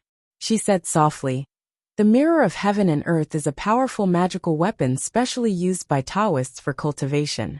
It can adjust the direction a cultivator wants to improve according to the user's will. Even without the guidance of a famous teacher, without a precious book, and without any elixirs, one can still cultivate a divine skill that can penetrate the heaven and earth." Li Yundong gasped. He was an experienced person, so he naturally knew that if Su Chan and Zi Yuan hadn't led him into the sect and given him careful guidance, it would have been impossible for him to make rapid progress in cultivation. Moreover, if he hadn't practiced the heavenly Jindan technique, he wouldn't have been able to defeat the cultivators of various sects on Mount Tianlong. If he couldn't defeat these people, there would naturally be no Li Yundong in the future. Since ancient times, the cultivation world was the same as the martial arts world and the medical world. If one wanted to achieve amazing results, then one had to acknowledge a famous teacher. If one casually found a teacher and bowed his head to acknowledge him, then the result would be that he or she would vanish from the masses. The reason why Zhao Zilong was able to go in and out of Changban Slope was that he had worshipped Tong Yuan, the best spearmaster in the world at that time. The reason why Li Shuwen was able to be invincible in the world with a long spear was that he had worshipped Zhang Jingxing, the fourth-generation grandmaster of the Baji school. Then, under the recommendation of his master, he had worshipped Huang Shihai, the third-generation grandmaster, and finally mastered the invincible spear technique. Similarly, Sun Lutong, who was known as the best in the world, had also worshipped Li Kuyuan, a famous teacher in Hebei province at the age of 13. Then he had been recommended by his master and worshipped Guo Yunshan, a master of Xingyi, who was known as half-step bursting fist conquering the world. Later, Sun Lutong had worshipped Cheng Tinghua, a famous master of Baguazhang, and Hao Weizhen, a famous master of Tai Chi. Then, he had received guidance from Song Shirong and Che Yizhai, such great masters. That was how he became the famous best in the world in the future. It could be seen that without the guidance of a famous teacher, it was as difficult as ascending to heaven to achieve amazing achievements. Even if Emperor Huang Xinyuan wanted to learn cultivation, he had to ask Qibo, "If you want to cultivate, what should you do first?" Qibo said that if you want to cultivate, you must first worship a famous teacher. Without the guidance of a famous teacher, you can't become an immortal even if you cultivate for a lifetime. Therefore, Emperor Huang Xinyuan took a bath and fasted, and respectfully worshipped Qibo as his teacher. That was how the famous inner canon of the Yellow Emperor appeared in the Chinese cultivation world and medical world. Li Yunyang knew that his cultivation path seemed to be smooth sailing, but in fact, he had a lot of opportunities along the way. Every time he encountered a bottleneck or a difficult time, he had a famous teacher to guide him and help him. He didn't dare to imagine that without Zi Yuan's guidance, the heavenly Jindan technique, Zhang Jishuan's guidance, and Rinyuan Jindan and Diyuan Jindan, it would have been impossible for him to reach the top phase of Jinshin in just 1 year. Since ancient times, there had been a saying, "The poor study and the rich learn martial arts," which meant that the poor study literature. Only the rich were qualified to practice martial arts. Not only because practicing martial arts required a lot of nutrition, and the poor could not afford so much food, but also because practicing martial arts required a lot of money to worship a famous teacher. Without the guidance of a famous teacher, no matter how smart a genius was, it was impossible for him to understand the mystery and difficulty of cultivation by himself. The poor studied literature for 10 years. Even if they didn't worship a famous teacher, they still had a chance to be on the high list and reach the sky in 1 day. However, it was absolutely impossible for them to practice martial arts. Even a rare genius like Zhang Sanfeng had once studied under Taoist fiery dragon, an ancestor Qin Tuan. That was how he was able to establish the Wu-Tang sect in the future. But Zi Yuan said, "This mirror of heaven and earth can allow any cultivator to cultivate a divine skill that can penetrate the heavens and the earth without the need to worship a famous teacher, read the classics, or take pills. What kind of concept is this? Li Yunyang was stunned by Zi Yuan's understatement for a while. After a while, he said in surprise, "There is such a magical weapon in the world? I have to take a good look at it." The two of them flew up the mountain together. According to Wang Yuanshan's instructions, Zi Yuan flew halfway up the mountain and searched carefully. However, when she took a look, she found that the branches and grass covering the entrance of the cave had obviously been moved by someone else. She was shocked and blurted out, "Someone has been here." Li Yunyang's expression also froze. He moved and got into the cave. After taking a closer look, there were indeed footprints on the ground. His heart sank and he said, "Yes, and it seems that they have just arrived." Zi Yuan was very anxious and hurriedly said, "Hurry up, go inside and have a look. If this person can find this place, I'm afraid that the mirror of heaven and earth has already been taken away." The two of them hurried inside. When they arrived at the place where the treasure was hidden, they saw a big pit on the ground, which was empty. There was a buzzing sound in Zi Yuan's mind. Her body swayed, and she almost fell to the ground. Li Yunyang, who was beside her, was quick to react and immediately supported her with both hands. Zi Yuan was in a panic and subconsciously whispered, "What should we do? The mirror of heaven and earth has been stolen." Who stole it? Li Yundong's heart also tightened, but he knew that he couldn't panic. If he did, Zi Yuan would completely panic. This fairy, who was usually calm and composed, was in a mess at this time. Li Yundong advised, "This person probably left not long ago. Let's search around quickly and see if we can find him." Hearing this, Zi Yuan's spirit was lifted. She immediately gritted her teeth and rushed out, searching around like crazy. Li Yundong also followed her out of the cave. Seeing that she was running around like a headless fly in a panic, he couldn't help but hold her down with both hands and say in a deep voice, "Zi Yuan, calm down. You look in the east, and I'll look in the west. This way the chances will be higher." Only then did Zi Yuan calm down. She took a deep breath and nodded. Okay. The two of them searched separately, but Mount Longhu was so big. How could they find anyone? Even if they saw anyone, they were either Taoist priests of Mount Longhu or wanderers. How could there be anyone with a strange expression? After searching for a long time, they had no choice but to get together again. Li Yundong saw that Zi Yuan was burning with anxiety and worry, so he couldn't help but persuade her. "Zi Yuan, don't worry. Since this person knows the location of the treasure and stole the powerful magical weapon before us, it's very likely that he overheard the conversation between you and Wang Yuanshan. Think about it. Did you notice anyone on the mountain before?" Zi Yuan shook her head and said, "I was so confused at that time that I didn't notice these things." Li Yundong thought calmly for a moment and said, "You didn't notice, but I believe that Wang Yuanshan must have noticed. Let's go and ask him quickly. Maybe he will know." Zi Yuan sighed softly and said, "I'm so confused that I don't have the heart to think about it. Just tell me what to do. I'll follow you." Li Yundong smiled slightly and said, "Well, let's go now." After that, he took Zi Yuan to the side peak where Wang Yuanshan was. Early this morning, I received very bad news. My father-in-law had a minor stroke, and my mother-in-law's blood test indicators were rising day by day, reaching the standard for cancer. My wife asked for leave to go back to Shanghai, and I had to go to Beijing, so I couldn't go back to Shanghai. I had to rush back to Suzhou from Beijing on Tuesday. After dealing with the update, I could go to Shanghai on Wednesday. Things are all coming together, so I'll try my best to keep updating. Alas, I hope everyone can understand.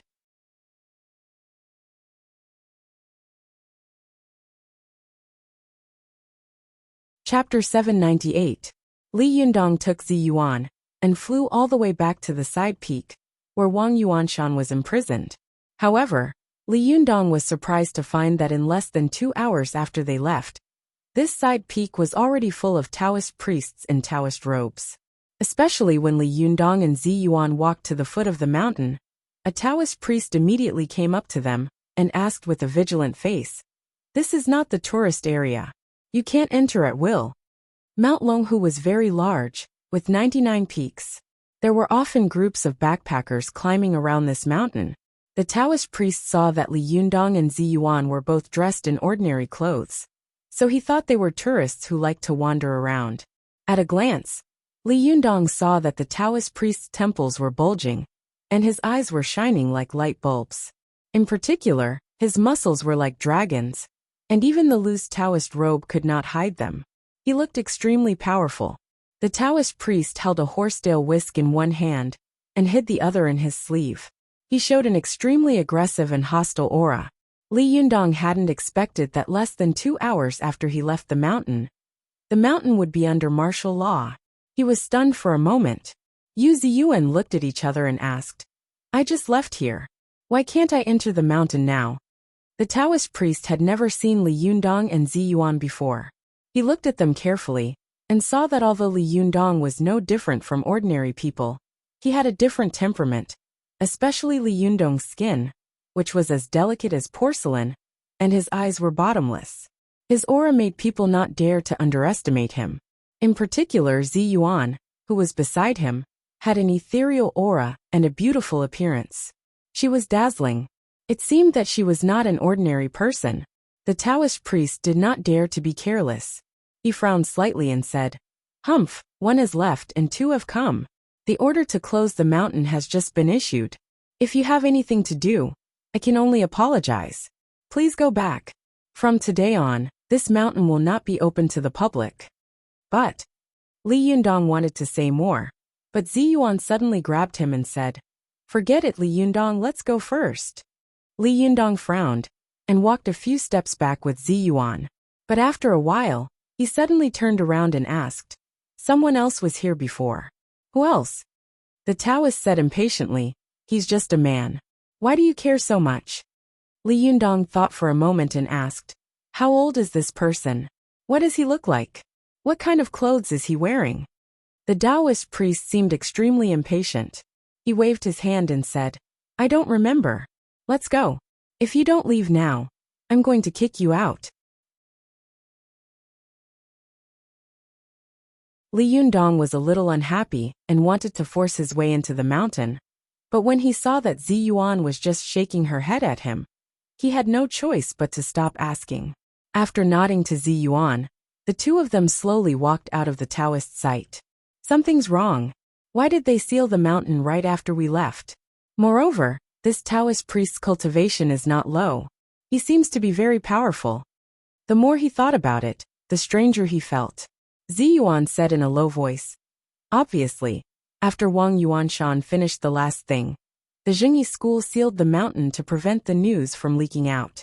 In addition, they have to protect the absolute love extinguishing formation to prevent anyone from destroying it." Li Yundong shook his head and said, "Although this Taoist priest's cultivation is not low, if they want to protect this magic formation with just these people, it's really a pipe dream." Zi Yuan sighed and said, "You forget. There's still my master, Wang Yuanshan. These people are just sentries. With my master here, who else in the world can break the formation, except for the mystical silver fox?" Li Yundong was silent and said slowly, "Then who do you think the man the Taoist priest mentioned was? Could he be the one who stole the mirror of heaven and earth?" Zi Yuan thought for a moment and said, "It can't be such a coincidence, can it? Maybe he's just an ordinary person who wants to climb the mountain?" Li Yundong sighed and said, "Then who are we going to find out his whereabouts now? Why didn't you let me rush up and ask Wang Yuanshan just now? Maybe we'll know the answer as long as we ask." Zi Yuan shook her head and said, "I had already guessed who it was, but the Taoist priest said it was a man just now, so I'm not sure." Li Yundong reacted very quickly and blurted out, "You mean Yan Fang?" Zi Yuan nodded slowly and said, "That's right. This person was able to take away the mirror of heaven and earth before us, which means that he just got the news and must have heard the conversation between me and my master. At that time, my master had been talking to me in a normal tone. Only when he told me the location of the treasure did he ask me to lean over. Obviously, he had already noticed that someone was eavesdropping. It's a pity that I was so flustered at that time that I didn't notice this detail." Li Yundong's heart skipped a beat. He continued Zi Yuan's words and said, "After you left, Wang Yuanshan must have pointed out this person. But he obviously didn't make things difficult for him, and even told him the location of the treasure?" Zi Yuan sighed softly and said, "I guess so. There is only one person in the world who can make my master change his decision. This person is his shimmy, Yanfang." Li Yundong suddenly couldn't help but have the urge to laugh out loud. He didn't laugh for anything else, but for Yanfang's perseverance, her stubbornness and stupidity. Li Yundong sighed and said, "This Yanfang is really something. She was beaten by me until her yang spirit collapsed. But she still hasn't given up her plan. Even I don't know where she is hiding, since she can appear here at this time. Do you think she has been following us all the way? Or did she meet us here by chance?" Zi Yuan's expression was a little complicated. She sighed softly and said, "How can there be so many coincidences in the world?" Li Yundong's eyes flashed and he sneered. "If it's not a coincidence, then how did she get the news after following us all the way here?" Zi Yuan and Li Yundong looked at each other. Both of them were extremely smart people. They had noticed a lot of clues from their words. However, if the Taoist priest had said that it was a woman, then everything would have been right. However, the Taoist priest had said that it was a man. Li Yundong and Zi Yuan had racked their brains, but they had never imagined that Yanfang would turn into a man at this time, especially when she had occupied their nephew's body. Li Yundong and Zi Yuan had been reasoning all the way. After pushing the question of this person's gender, they had fallen into a dead end. No matter what, they couldn't link it to Yanfang. Li Yundong thought for a moment and asked, "Do you think it's Yanfang disguised as a man?" Zi Yuan shook her head and said, "Impossible. Ordinary people can't see it. But how can cultivators like us not know whether a person is a man or a woman?" Li Yundong suddenly asked, "Do you think that this man is Yanfang?" Zi Yuan was also obviously stunned. The two of them looked at each other, and both felt that this sentence was too unbelievable. With Yanfang's character, how could she occupy a man's body? Li Yundong felt that it was impossible after he said it himself. Then he shook his head and said, "Forget it, just pretend that I didn't say it. Although Yanfang is a little twisted, she shouldn't be that twisted, right?" Zi Yuan didn't want to talk about this matter anymore. She said to Li Yundong apologetically, "Li Yundong, before you reached the Jinshin phase, I wanted to find this mirror of heaven and earth for you to use for cultivation. But at that time I couldn't find it. Now I could have gotten this powerful magical weapon, but I didn't expect that someone else would get it first. I'm really sorry." Li Yundong shook his head and said with a smile, "Don't say that to me. You're treating me like an outsider. I heard you talk about this mirror of heaven and earth before, so I roughly understand what kind of powerful magical weapon it is. The lower the cultivation of this kind of powerful magical weapon, the more obvious and effective it is. But the higher the cultivation of the person, the worse the effect, right?" Zi Yuan smiled and said, "That's true. The most precious thing about this powerful magical weapon is that it can help cultivators break through the bottleneck and shackles of cultivation. People can still soar to the sky without relying on famous teachers, classics, and elixirs." Li Yundong laughed and said, "That's right. Even if this powerful magical weapon is in my hands, it will just be icing on the cake. It can't play any obvious role. Moreover, even if this powerful magical weapon is obtained, it may not be useful. It will take a long time to cultivate." Zi Yuan also knew that Li Yundong was now one of the top masters in the world.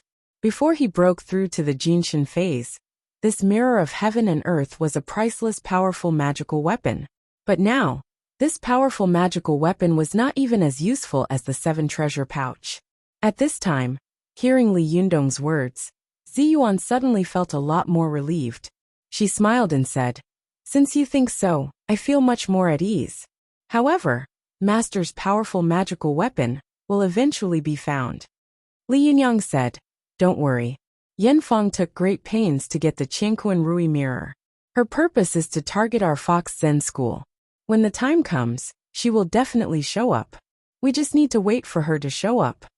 Zi Yuan sighed softly and said, "That's the only way. I hope Shu can turn back as soon as possible." Li Yundong smiled and said, "Let's go back. It's time to go back and prepare to steam flour cakes and make dumplings. I haven't tasted your cooking yet." Zi Yuan also knew that if Yanfang wanted to hide, no one in the world would be able to find her. Although she was anxious now, urgent things could be done slowly. The more anxious she was, the calmer she had to be. As Li Yundong had said, since the mirror of heaven and earth might be in Yanfang's hands, she would definitely come to them when the time came. All they had to do was to spend the new year in peace, and then prepare for the thunder tribulation. Li Yundong and Zi Yuan moved and flew in the direction of Tianan City. Not long after they left, a figure slowly walked out of a forest far away from them. It was Yanfang. Yanfang rushed to the foot of the side peak, before Li Yundong and Zi Yuan. She wanted to ask Wang Yuanshan about it, but she was also stopped by the Taoist priest in charge of guarding, and could not enter. However, she did not dare to reveal her identity. When she was about to grit her teeth and force her way in, Li Yundong and Zi Yuan happened to arrive. She had to leave quickly and hide. After Li Yundong and Zi Yuan left, she dared to show up again. While she was hiding, when Yanfang returned to the foot of the side peak, she found that the number of Taoist priests patrolling the mountain had doubled. Moreover, all of them were at the top level of Yang spirit. If she met one, she could barely deal with it, but if there were so many, then I'd better run. Yanfang's heart was filled with hatred. She looked up at the mountain unwillingly and thought to herself, "Shirdi, I won't let you die like this. I will definitely figure out the mystery of the mirror of heaven and earth, and come back to save you." Thinking of this, Yanfang gritted her teeth, and disappeared into the dense jungle like a ghost.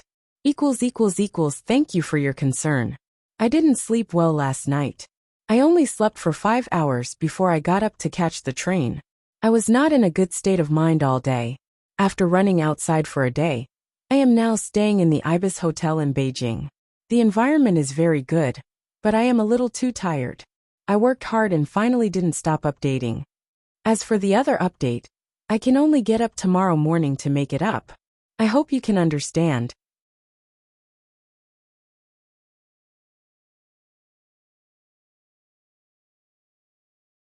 Chapter 799. When Li Yundong and Zi Yuan returned home in Tianan City, they found that Su Chan and the others had already returned from Desengxian's shop. The people of the Fox Zen School were happily making steamed flour cakes in the living room. Because the flour had been kneaded and fermented yesterday, all the people of the Fox Zen School, as well as Zhou Qin and Lin Miao, were happily pinching their cakes in the living room. Su Chan and Zhou Qin had no idea that Zi Yuan had encountered something that made her heartbroken. The two of them were laughing so hard in the living room that their noses and eyes could not be seen. They looked at each other's cakes, and they were having a lot of fun. Wan Hongling was also among them, pinching a cake sullenly. Her mind was not here, so she immediately noticed the return of Li Yundong and Zi Yuan. When she heard the sound, she looked up and saw Zi Yuan at first glance. She was happy at first, but then her face fell again.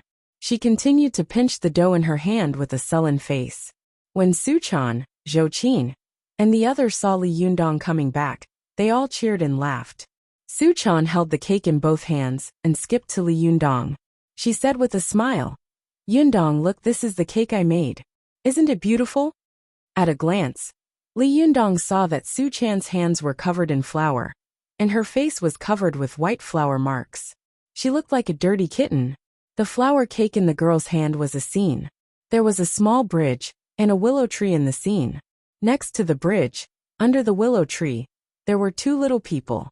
The two little people were a man and a woman. The man was standing on the small bridge, carrying the girl on his back. The two of them were close to each other.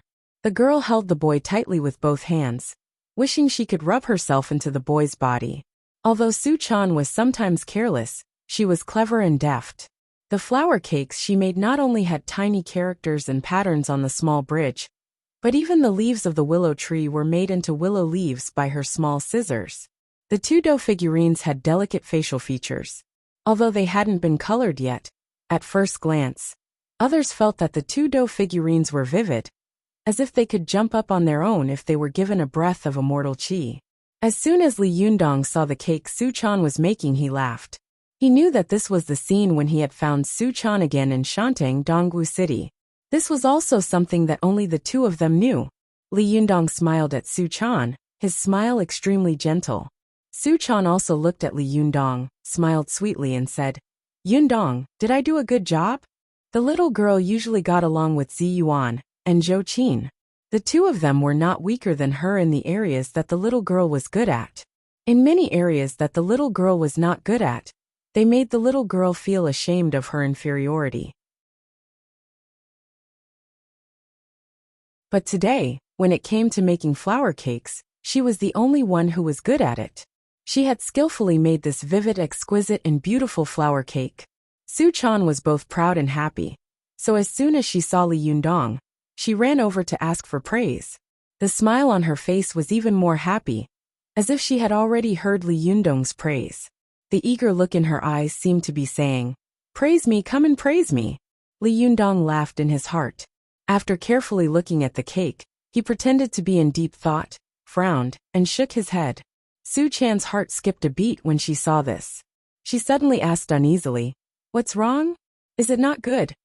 Li Yundong's face was tense and he sighed. "No, it's very bad." The smile on Su Chan's face suddenly froze. The greater the expectation, the greater the disappointment. The little girl looked back at the cake in the hands of the others and felt very wronged. She thought to herself, "They are all not as good as me. Why does Yundong still say that mine is not good?" The little girl couldn't help but burst into tears. Tears the size of beans kept rolling back and forth in her eyes, as if they were about to burst in the next second. Seeing the little girl like this, Li Yundong held back his laughter and deliberately sighed seriously. "Your cake is so beautiful and exquisite. How can I have the heart to eat it later? Do you want to steam it and use it as a tribute?" When Su Chan heard this, she realized that her master was teasing her. She smiled through her tears, rolled her eyes at Li Yundong, and said in an extremely coquettish tone, "You're so annoying. You only know how to play with me." This sentence was unintentional, but Li Yundong was listening attentively. He quickly blinked at the little girl, and his eyes were ambiguous and smiling.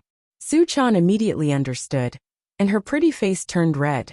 With a flushed face, Su Chan stamped her feet and said, "I'm going to ignore you. I'm not done yet." As she said this, she lowered her head and slipped back to the table like a thief. She took the small scissors and carved something on the cake, but her heart was in a mess because of Li Yundong's teasing. Her heart was flustered, and her hands were a little out of control. She almost cut off the man's head with the scissors. At this time, Zhou Qin and the others also greeted Li Yundong and Zi Yuan with a smile.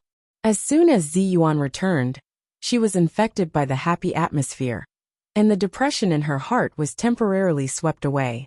She temporarily put her unhappiness aside, forced herself to cheer up, and nodded to everyone with a smile. She went to the kitchen to wash her hands, rolled up her sleeves, and was ready to make a cake. Li Yundong came to the table with a smile and looked at them one by one. Zhou Qin's craftsmanship was not as good as Su Chan's, and she also knew that the most difficult thing to make was a person, so she was very sensible and didn't ask for a snub. She made a burning thumb pot magic treasure, and now she was carving around it with a toothpick. The little foxes also had good skills. Some of them were making immortals of the 8 immortals, while others were making demons and ghosts. Even the sullen Wan Hongling had made a man herself. He was dressed in a Taoist robe and had a long sword on his back. He looked elegant and elegant. It seemed to be Wang Yuanshan. Li Yundong couldn't help laughing. "What are you making? Don't make it too beautiful. It's like a work of art. Who would be willing to eat it later?" His words made everyone laugh. Li Yundong glanced around and saw that Lin Miao, who had blonde hair and blue eyes, was a little evasive. He smiled and said, "Lin Miao, show me your work of art." Lin Miao's face suddenly turned red. She hid her hands behind her back and refused to take them out. The little foxes on the side also turned their faces away and secretly laughed. Seeing this, Li Yundong became more and more curious. he said with a smile. Lin Miao, it doesn't matter. You haven't made it before. So it's normal that you can't make it well. The important thing is to participate. It's not like you have to make a work of art to participate in a competition. Only then did Lin Miao take out her hands hesitantly from behind her and hold the dough ball in her hands in front of Li Yundong's eyes. Li Yundong took a look and suddenly gasped. Wow, what is this? He saw that the dough ball had been squeezed out of shape, especially when Lin Miao had pinched it with her 10 fingers just now. It had been pinched into circles around it. It really looked like some kind of excrement. Li Yundong's expression was strange, and his eyes were blank. Lin Miao's face was so red that it almost bled. She couldn't wait to throw away the dough ball in her hand, dig open the ground, and find a crack to hide in. Zhou Qin, who had always had a good relationship with her, tried to smooth things over for her. She said, Master, just now Lin Miao made a puppy. It's very beautiful. When the people around heard this, they all burst out laughing. Lin Miao had indeed wanted to make a puppy before, but she had never made such a thing before. She was not a cultivator like the others, and her control of strength was exquisite. How could she make something decent? It was not easy for her to make one, and Ling Yu, the little fox next to her, saw it. She blurted out, Ah, is that a pig? It looks like it. When Lin Miao heard this, her face turned green. She hurriedly explained, No, I made a dog. When the other little foxes heard this, they also gathered around. These little girls were usually noisy, and they would argue with each other for a long time over a small matter. Now that they saw the dog that Lin Miao had made, their opinions were surprisingly unified. They all said that it was a pig. Lin Miao was depressed when she heard this, so she had to find Su Chan, who was the best at cooking, and let her judge. However, Su Chan saw the flour cake in her hand and blurted out in surprise. Ah, why did you make a pig? It's so ugly. Lin Miao burst into tears and immediately kneaded the dog in her hand into dough. At this time, Li Yundong and Zi Yuan had just returned.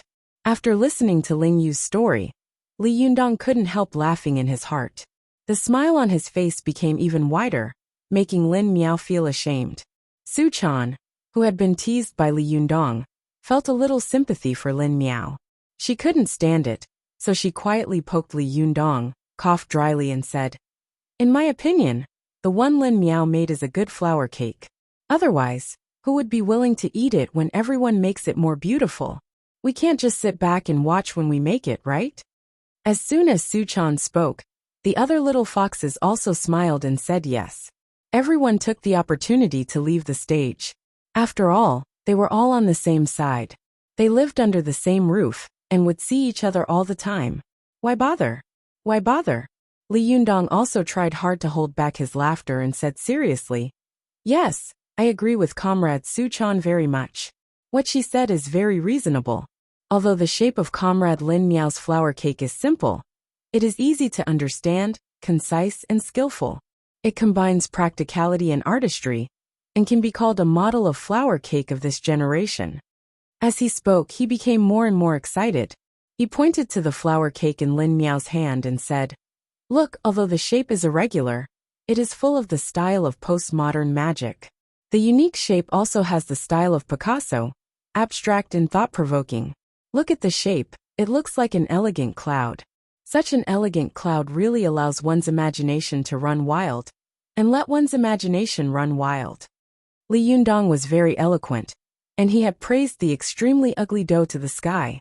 Lin Miao didn't know that Li Yundong had a bad habit of teasing people seriously, so she was stunned by Li Yundong's words. She subconsciously looked at her hands, and a little curiosity appeared on her face. She was no longer so embarrassed. She thought to herself, Could it be that I really made a mistake? But Lin Miao didn't know that Li Yundong's bad habit had been deeply experienced by Su Chan, Zhou Qin, Zi Yuan, and the others. Even the little foxes knew about Li Yundong's habit. They all turned away slightly and tried hard to hold back their laughter. Even Zi Yuan couldn't help but keep a straight face, and the corners of her mouth curled up slightly. After Li Yundong praised her for a while, he took a deep look at Lin Miao and said, Lin Miao, you have just become my disciple, and you have already made such an earth-shattering work. I am really touched, so I have decided to sing a song for you to commemorate your virginity. Lin Miao was a little confused by Li Yundong's words. She just looked at him blankly, but she saw Li Yundong take a deep breath and sing.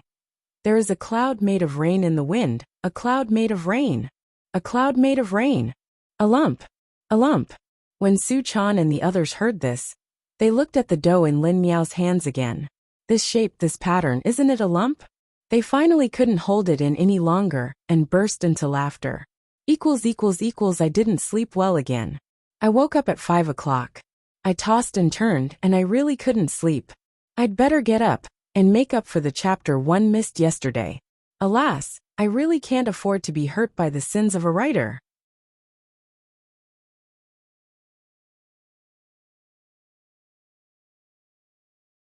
Chapter 800. Chinese was broad and profound. Changing a word would have a completely different artistic conception. Li Yundong casually changed a word, and the lyrics of the whole song suddenly had a different meaning. Su Chan, Zi Yuan, and the others looked at the cloud made of rain in Lin Miao's hand with strange looks. They all knew that it would be fine if Li Yundong didn't sing. Once he sang, even if the flour cake was steamed, no one would eat it. At this time, Lin Miao really wanted a crack in the ground so that she could hide in it. She blushed and wished she could throw the flour cake in her hand away. Su Chan, who was beside her, held back her laughter and took the flour cake from Lin Miao's hand. With a little pinch of her fingers, she made a delicate little cat. She handed it to Lin Miao with a smile and said, "Well, ignore this guy. He only knows how to make fun of people. Let him pinch it himself. Maybe he won't be able to make this cloud." Lin Miao finally had a way out.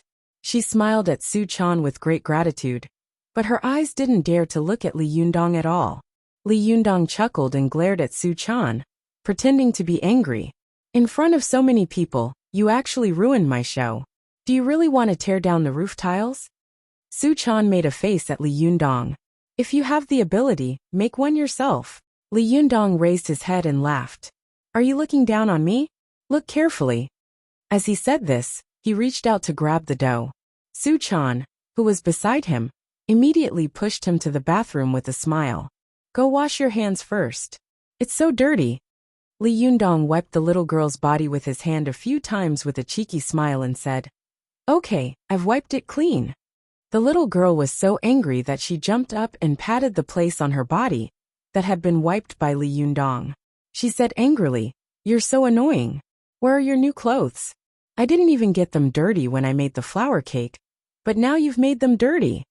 Li Yundong covered his chest with an exaggerated expression of sadness.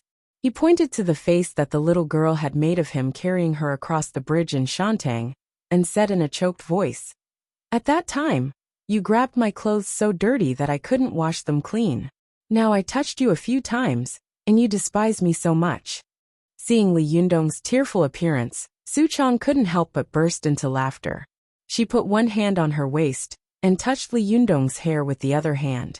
She imitated Li Yundong's previous expression and said with a heroic smile, "Don't worry, I won't despise you. In the future, follow me, and you'll have a good life." Li Yundong was so angry that he laughed. He slapped Su Chan's round and perky buttocks and pretended to be angry. "You have no respect for your elders.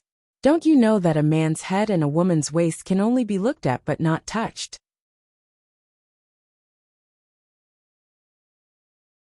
The girl seemed to have thought of something. Her eyes sparkled and her cheeks reddened. She leaned over to his ear and giggled. "Didn't I touch your head last night?" Li Yundong naturally knew that it was Xiao Tu, not De Tu. Seeing that the little girl was shamelessly whispering such shameful things to him on such an occasion, his heart warmed up. He pretended to be angry and glared at the little girl, but in a low voice he said, "I'll let you touch me again tonight." The two of them flirted, as if there was no one else around. The little foxes on the side watched with interest, but Zhou Qin and Zi Yuan couldn't help feeling a little jealous. Zhou Qin coughed dryly and said, "Master, hurry up and wash your hands. Make a flour cake for us to broaden our horizons." Li Yundong rolled up his sleeves and snorted, "Get ready to stab yourself." "Ahem. No, get ready to open your eyes wide. Zhou Qin burst out laughing. Are you going to stab yourself in the eyes? Li Yundong raised his head and laughed. He turned around and went into the bathroom. When he came out, he rolled up his sleeves and prepared to make a flower cake. Everyone knew that Li Yundong's handwriting was ugly, so it was impossible for him to have any artistic talent to make a beautiful flower cake. They were all ready to watch him make a fool of himself. Even Lin Miao, who had been teased by Li Yundong before, quietly looked at Li Yundong from the side. His eyes were full of dissatisfaction. He was waiting for Li Yundong to make a cake that was uglier than him, and then he would laugh at him. Li Yundong looked around and saw that everyone was up to no good and wanted to see the world in chaos. He smiled and made a fist-sized dough with both hands. After kneading it, he pressed it into the shape of a cake. Then he stopped kneading and turned to go into the kitchen. After a while, he came out with a cabbage clapper with only half of it left. Then he pressed it against the dough and uncovered it. A flower shape naturally appeared on the cake. Everyone burst into laughter and jeered. Cunning, too cunning. This is not a flower cake at all. Li Yundong laughed and said, a black cat or a white cat is a good cat if it can catch mice.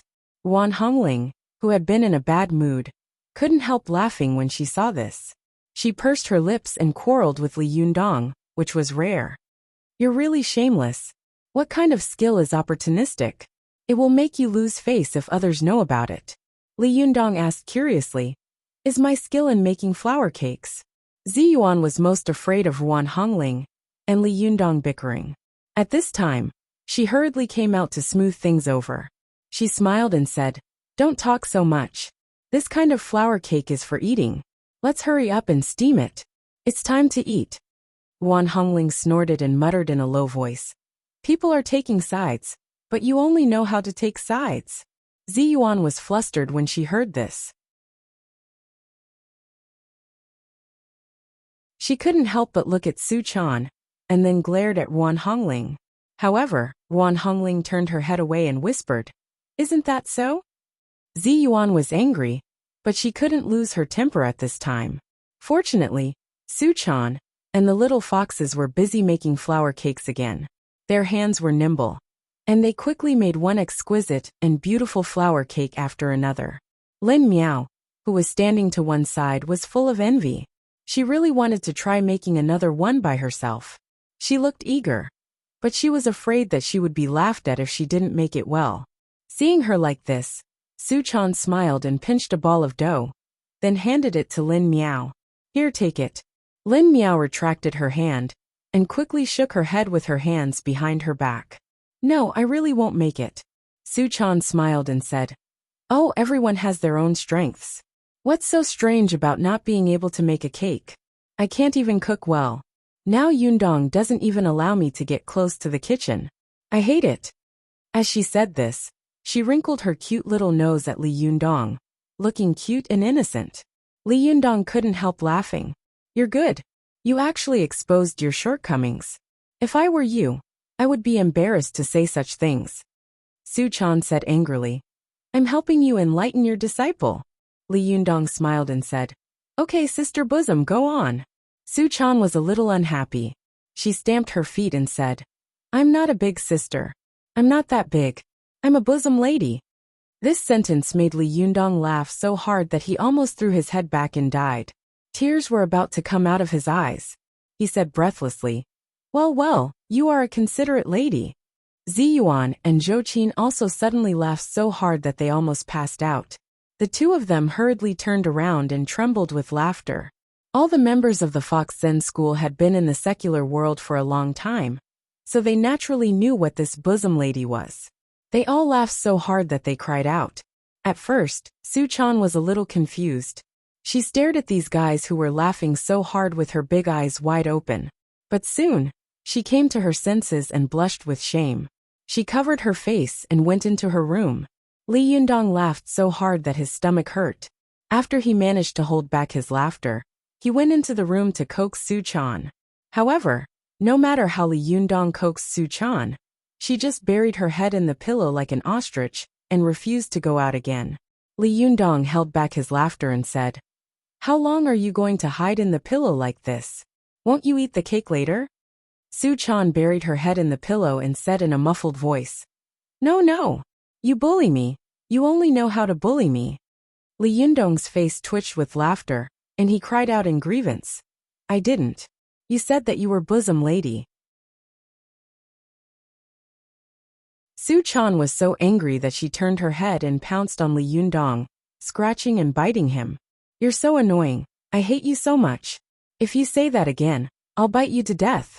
Li Yundong laughed, held the girl's soft and slender waist, and whispered in her ear. Okay, come and bite me at night. Li Yundong emphasized the word bite. And Su-chan naturally understood what it meant. Her pretty face turned red, and she rolled her eyes at Li Yundong.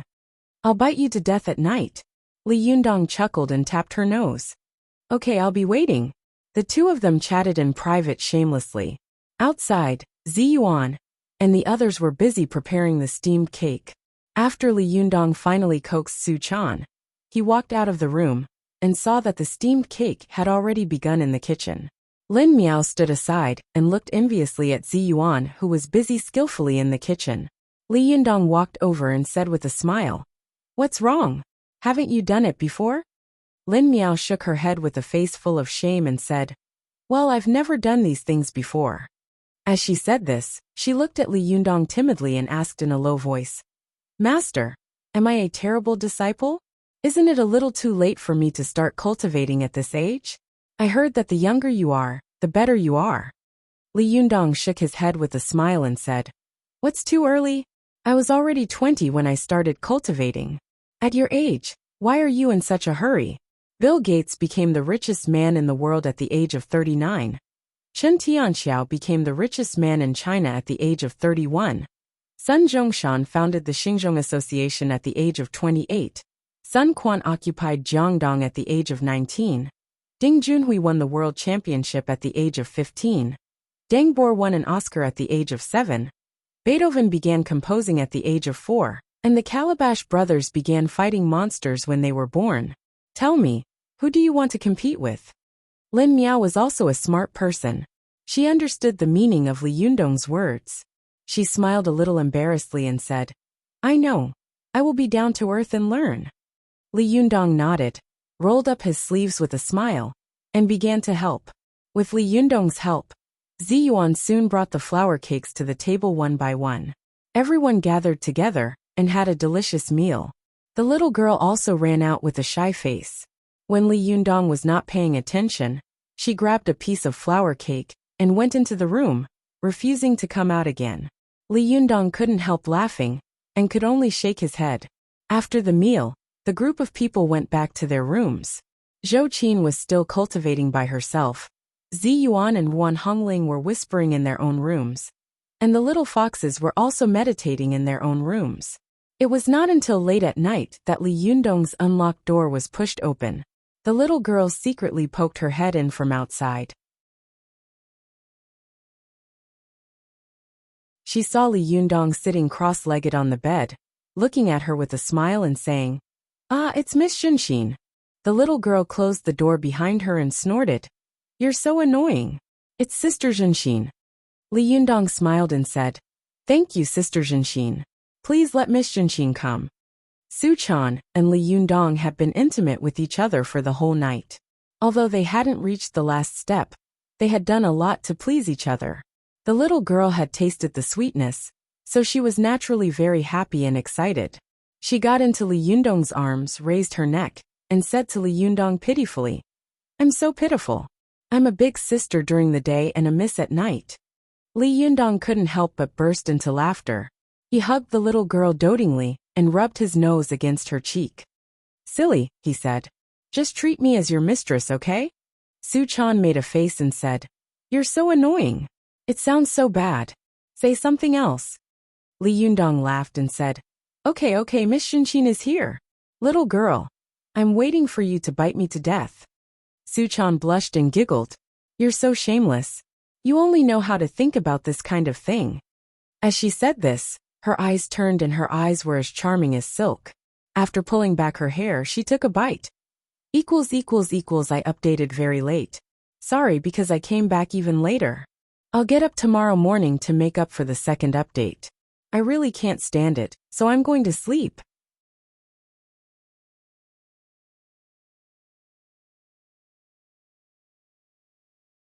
Chapter 801. After the little girl and her master were done, she lay lazily in his arms. Her body was curled up like a kitten, and she said softly with a slightly nasal voice, "Master, when can we dual cultivate?" Just as Ao Wushuang had once said, when love was aroused, desire was aroused. Su Chan loved Li Yundong very much, and the two of them were willing and had no scruples. However, when the little girl was burning with desire and wanted to make love to Li Yundong refused. Seeing the girl's charming appearance, Li Yundong deliberately pretended to be puzzled. "Aren't we doing dual cultivation now?" Su Chan gently hit Li Yundong with her fist and said angrily, "You're so annoying. This is not dual cultivation. Besides, even if it is, it's just a small dual cultivation." Li Yundong chuckled and said, "Oh, do you want to do dual cultivation so much?"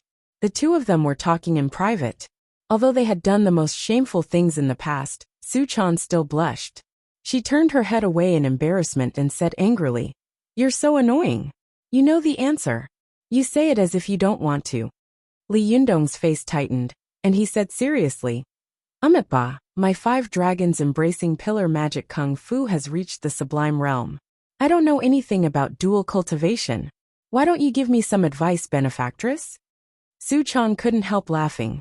"Bah, how can there be a perverted monk like you in the world? You're so shameless. Haven't you given me enough advice just now?" Li Yundong said with a shy face. "Didn't someone say that they wanted to do dual cultivation?" Su Chan was ashamed and said angrily, "You're so annoying. Dual cultivation is also a kind of cultivation. Why does it sound so dirty to you?" Li Yundong laughed and said, "Are you anxious? Humph, when this old man wanted it back then, I had all kinds of excuses and reasons.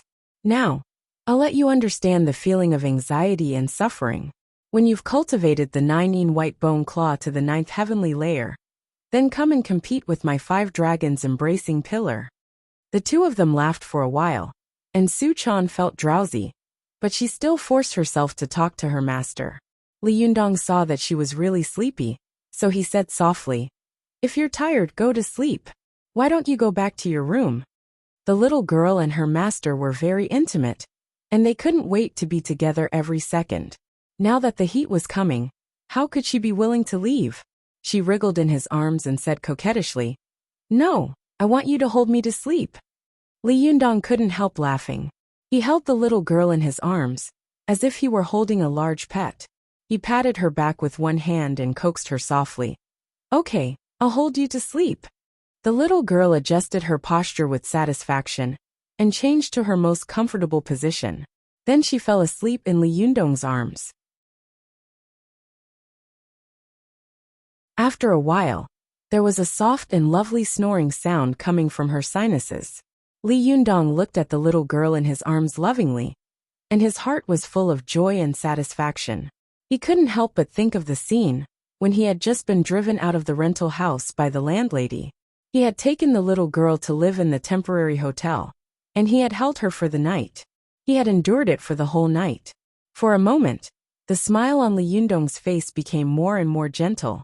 He couldn't help but reach out his hand and gently stroke the beautiful hair on the side of the little girl's forehead. It was as if he was guarding the most precious treasure in the world. He sat quietly on the bed by himself, not moving at all, for fear that if he moved, he would wake up the sleeping girl. Li Yundong held Su Chan in his arms and couldn't help but think of what had happened recently. He vaguely felt that danger was approaching, but this kind of danger could not be seen or touched.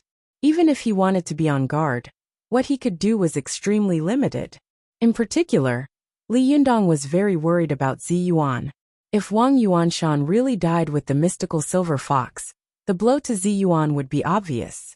Li Yundong didn't even know if Zi Yuan would be depressed. Although it was unlikely, Li Yundong still didn't want to see her eyes full of sadness. But if he wanted to save Wang Yuanshan, what should he do? Where should he start? If he wanted to save Wang Yuanshan, it was necessary to break the formation. If he wanted to break the formation, Judging from the solemn posture of the Jingyi school, it was obvious that he was going to have a head-on conflict with them. If that was the case, the grudge between him and the Jingyi school, which had been eased with great difficulty, would really be irreconcilable. He would have to face the anger of the world's largest cultivation sect. Of course, this was not the most important or the most terrible thing. The most important and terrible thing was that if he broke the formation, no one could deal with the mystical silver fox. What should he do?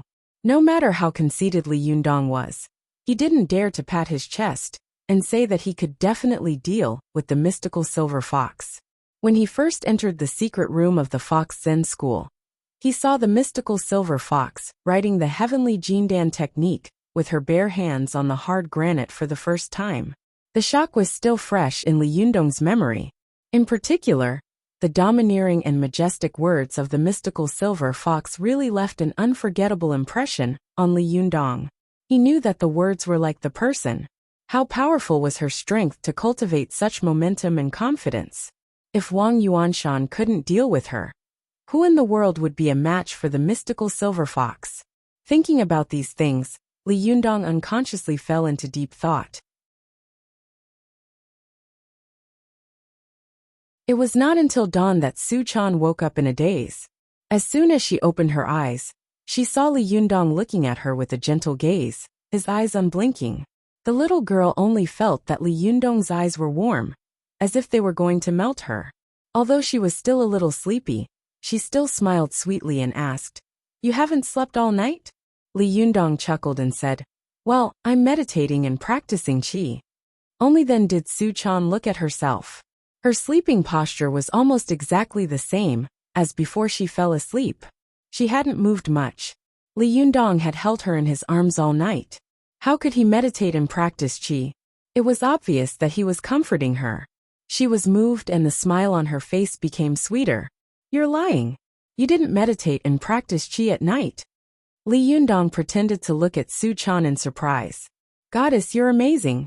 You can see through such a lie at a glance." Su Chan giggled and said proudly, "That's right. Tell me, did you look at beautiful women all night last night?" Li Yundong smiled and pinched the tip of the little girl's nose. "Yes, you're so amazing. You even know that." The little girl laughed heartily. After laughing with Li Yundong for a while, she was keenly aware that although Li Yundong was looking at her with a smile, there was a trace of worry hidden in the corners of his eyes, as if he was full of worries. The little girl asked tentatively, "Yundong, you seem to have something on your mind?" Li Yundong smiled slightly and stroked the little girl's hair.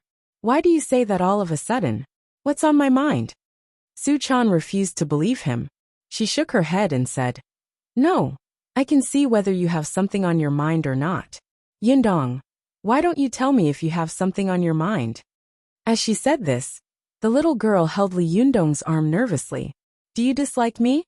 Li Yundong couldn't help laughing. "Silly girl, you only know how to think all day long. Actually, it's nothing." As he said this, he told Su Chan about what he and Ziyuan had encountered in Mount Longhu. Then he sighed and said, "Ziyuan has helped me so much. I really want to help her, but I don't know where to start." The little girl blinked and said, "If we really can't do it, why don't we sneak into Mount Longhu and break the formation?" Li Yundong shook his head and said, "Now that Mount Longhu is so heavily guarded, how can we sneak in?" Su Chan giggled. "Have you forgotten that I can use illusion spells? As long as we cast spells nearby. I dare not say for Wang Yuanshan. But those Taoist priests who are guarding the area will definitely not be aware of it. We can sneak in without anyone noticing." Li Yundong was stunned, and then his eyes lit up. "Yes, how could I forget about that? But soon." Li Yundong shook his head and said, "But I don't know how to break the formation. The magic formation is not like other magic. If the method of breaking it is wrong, it is easy to cause a backlash. That will be bad luck." The little girl opened her mouth and thought for a moment. Suddenly, she sighed and said, "Alas, if only Master was here. She might have a way." "Well, Master is the most powerful. She must know a way." As she said this, the little girl saw Li Yundong and immediately changed her words. "No, it's Master who is the most powerful. And master, who is the second most powerful? Li Yundong laughed and said, yes, I am the most powerful, but I don't know how to break the formation.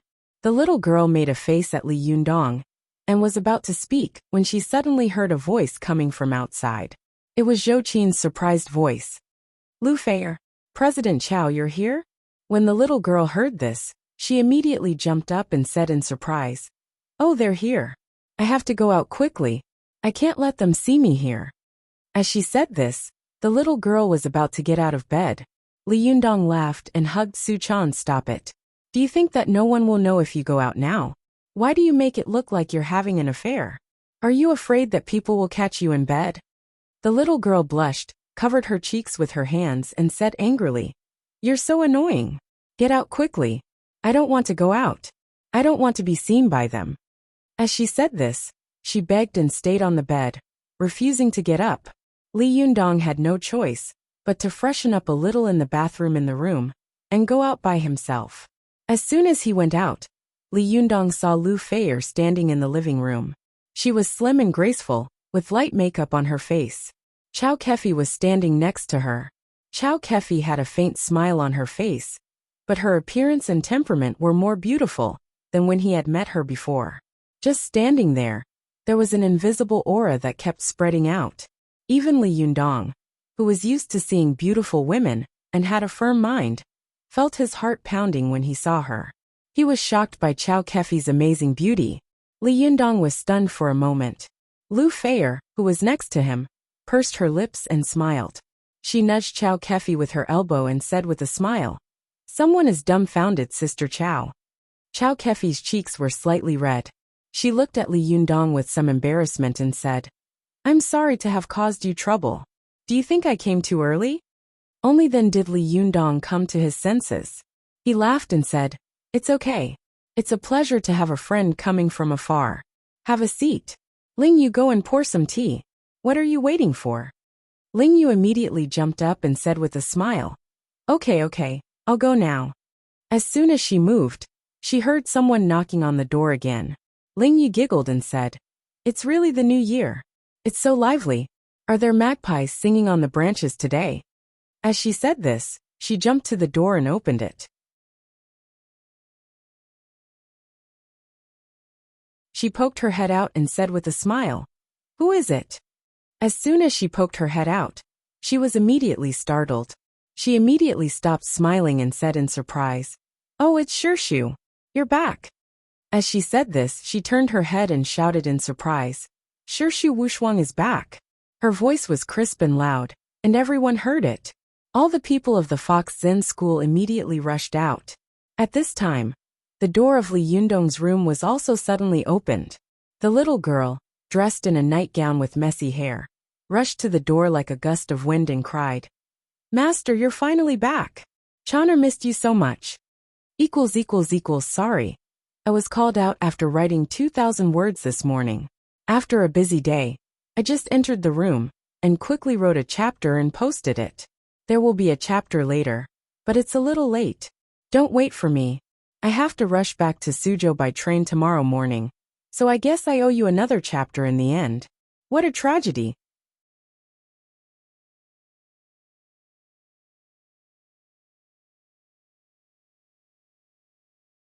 Chapter 802. Whether it was Li Yundong, Su Chan, Zi Yuan, Zhou Qin, or the fox spirits of the Fox Zen school, none of them realized that it was definitely not a coincidence that Ao Wushuang had appeared behind Chao Kefi. Ever since Ao Wushuang had made up her mind to attack the mystical silver fox, she had been hiding in the shadows and watching Chao Kefi from afar. Although she had countless opportunities to make a move in the past 2 days, Ao Wushuang was most worried about one thing. Was the beautiful woman in front of her the mystical silver fox or Chao Kefi? If it was Chao Kefi, she could take her life at any time. Before the soul of the mystical silver fox completely merged with Chao Kefi's soul, as long as she destroyed her body and furnace, it would be impossible for the mystical silver fox to recover all her strength through the thunder retribution. As long as she couldn't get through the thunder retribution, Wang Yuanshan could easily defeat this former peerless expert, and Li Yundong could even defeat her with one hand. But if she was the mystical silver fox now and Ao Wushuang suddenly made a move, there would only be one result. She would be mercilessly killed by the mystical silver fox, or even killed in seconds. Although Ao Wushuang was not afraid of death, she definitely did not want to die for no reason. Most cultivators cherish their lives, and the fox spirit was no exception. The mystical silver fox was a woman who was both affectionate and ruthless, gentle and cruel. She had all the characteristics and temperament of an ambitious and ruthless person. So she would never show mercy to Ao Wushuang, because she was also of the same kind, and a descendant of the Fox Zen school. This was definitely a queen who would follow her and prosper, and those who would oppose her would die. Therefore, Ao Wushuang had been very cautious. She had been quietly observing Chow Kefi these days, and did not dare to get too close. Since the completion of the crew, Chow Kefi had been mingling with the post-production of the crew. After communicating with the director, she went to Li Yundong's house with Lu Feier, who had been invited. Of course, it was impossible for Ao Wushuang to appear in front of the mystical silver fox in these days. Otherwise, it would definitely arouse the vigilance of the mystical silver fox. But when she was surprised to find that Chow Kefi had gone to Li Yunyang's home, she couldn't help but sigh with emotion. God had given her a chance to test Chow Kefi. If this woman was still Chow Kefi, she would definitely kill her as long as there was a little chance. If this woman was the mystical silver fox, then she had to endure it. She had to endure it until the heavenly thunder came. When she was about to go through the thunder tribulation and was defenseless, she would make a move. When going through the thunder tribulation, cultivators would sacrifice their young spirit, wander in the rolling clouds of thunder, and accept the baptism of thunder. But at this time, the cultivator's body furnace was the most vulnerable. If there was no protection, she would be defenseless. Even a child could stab the mystical silver fox to death with a knife. The yang spirit of a cultivator came from the condensation and change of the qi of the 5 viscera and 6 bowels. If the yang spirit just floated outside the furnace and did nothing, it would not be affected by any external forces, but it would still lose its strength every day. This was the principle of the way of heaven, is to make up for the deficiency. Because cultivators had lost the cultivation foundation of the way of man, is to make up for the deficiency. This was the simplest philosophical truth that matter determines spirit, and spirit affects matter. Without the material of the body furnace, it was absolutely impossible for the yang spirit, which represented the spiritual power, to improve itself or maintain its strength, because the way of heaven is to make up for the deficiency. If a cultivator wanted to borrow power from the sky during the thunder tribulation, he had to put his yang spirit in the middle of the thunderbolt, let the thunderbolt smash his yang spirit, and then absorb the power of the thunderbolt in the process of gathering again. The reason why the yang spirit could be scattered in the thunder, and then gathered again, was that the body furnace had a strong recovery ability and self-supply ability. It was also the same reason that if a cultivator's body furnace was destroyed when going through the thunder tribulation, the cultivator's yang spirit would become a tree without roots and water without source. Once the thunder scattered the cultivator's yang spirit, unless he cultivated to the golden immortal realm, it would be impossible for him to gather again, and it would be impossible for him to recover. In the end, there was only one result. His body and soul would be destroyed. From then on, there would be no such person in this world. It wouldn't appear now, and it wouldn't appear again in the future. Ao Wushuang held the little girl in her arms. Although she looked at her lovingly, she had been quietly looking at Chow Kefi out of the corner of her eyes, paying attention to the slightest change in her expression. No matter how smart Su Chan was, she would never have guessed that her master would be so bold as to attack the mystical silver fox. She had thought that her master would never come back. Who would have thought that in the blink of an eye, her master would come back? She cried so hard in Ao Wushuang's arms that her tears flowed. After a while, the clothes on Ao Wushuang's chest were wet. Ao Wushuang patted Su Chan on the back and said softly, "Well, how old are you? Don't cry. Aren't you afraid of losing face?" Su Chan raised her head with tears in her eyes and looked at her master pitifully. Master, you won't disappear without a word again, will you? Ao Wushuang looked at the disciple in front of her, who had been relying on her for 10 years. She knew that what she was going to do was very likely to die, and it was very likely that she would never see Chaner again. Thinking of being separated from Chaner, Ao Wushuang felt a pain in her heart. She smiled slightly and lied. No, don't worry. I won't disappear again this time. As she spoke, she suddenly glanced at Chow Kefi's body quickly, and then withdrew her eyes as fast as lightning. No one else noticed her abnormality or thoughts at all. Although Li Yundong felt that the timing of Ao Wushuang's return was a little coincidental, it was just after the New Year's Eve, and the happy atmosphere was strong. Not only him, but also everyone else thought that it was a sign that good things come in pairs. No one thought deeply about it. Moreover, even if Sherlock Holmes was reborn, he would never be able to guess Ao Wushuang's thoughts.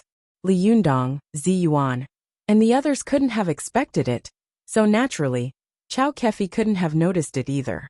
Although she relied on a woman's keen intuition and felt that Ao Wushuang had been secretly looking at her, she didn't think too much about it. She even simply thought that Su Chan's master was monitoring her for Su Chan and not letting her get closer to Li Yundong. At this time, Chao Yi, Lu Yuahong, Ling Yu, and the other little foxes of the Fox Zen School also welcomed Ao Wushuang's return with a smile. For a moment, the living room was happy and harmonious, talking and laughing. Li Yundong nodded to Ao Wushuang with a smile, then turned to Chow Kefi and Lu Feier and said with a smile, "Have you had breakfast? Why are you here so early?" Before Chow Kefi could speak, Lu Feier, who was standing to one side, said with a smile, "I've long heard that you are good at cooking, so we've been hungry for 3 days and 3 nights, just to empty our stomachs, and come here to have a big meal. Hey, Immortal Li, you won't be so stingy that you won't entertain us, will you?" This playful joke made everyone laugh. Li Yundong also said with a smile, "It just so happens that there are some flour cakes steamed last night at home. You can eat some in the morning to fill your stomachs. Otherwise, when you really eat a big meal later, your stomachs will be broken." Lu Feier made a face and said, "Who wants to eat such a simple and ordinary thing? We want to have a big meal, a Manchu and Han imperial feast." Chow Kefi, who was standing to one side, pulled her with a smile and said, "Hey, are you crazy? Don't make trouble." Li Yundong shook his head and said, "Manchu and Han imperial feast? I don't have that." Lu Feier also nudged Chow Kefi with her elbow, and then said to Li Yundong seriously, "You can have that." Li Yundong chuckled and said seriously, "I really don't have that." Lu Feier immediately put on a resentful look and said, "If you don't even have that, then what's the point of having a big meal? How dare you say that your cooking skills are good?" Li Yundong couldn't help laughing. "I've never praised my cooking skills in front of you. Who did it?" As he said this, he couldn't help looking at Su Chan and Zhou Qin. In his opinion, it was probably one of them who had said this when they were accompanying Chow Kefi and Lu Feier's crew in Hainan. Unexpectedly, Su Chan and Zhou Qin both felt guilty at the same time. They turned their heads away and didn't dare to look at Li Yundong. Li Yundong was so angry that he laughed. "Well, both of you have a share." Lu Feier, who was standing to one side, didn't care about this. She reached out and grabbed Li Yundong generously, looking as if she was determined to cling to him. She said unrelentingly, "I don't care.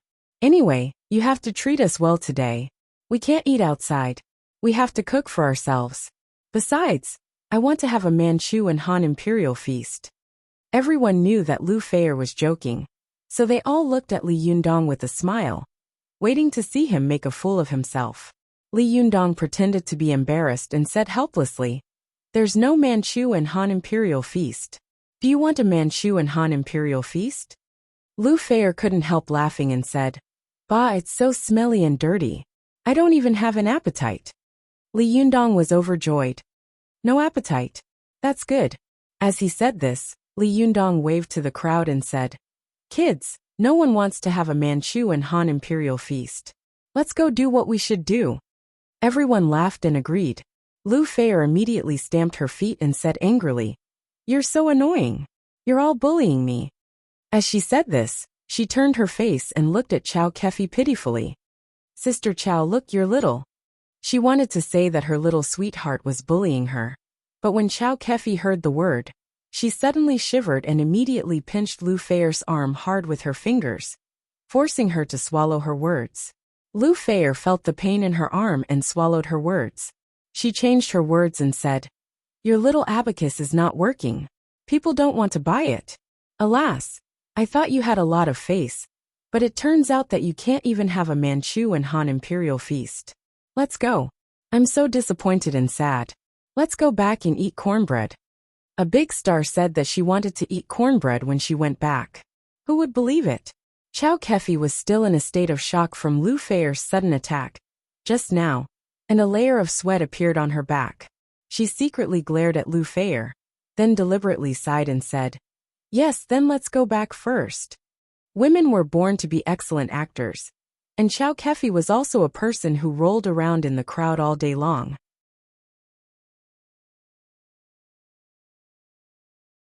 She was good at dancing, and her acting skills were LV99. She was no less than any professional actor. Her words were full of resentment.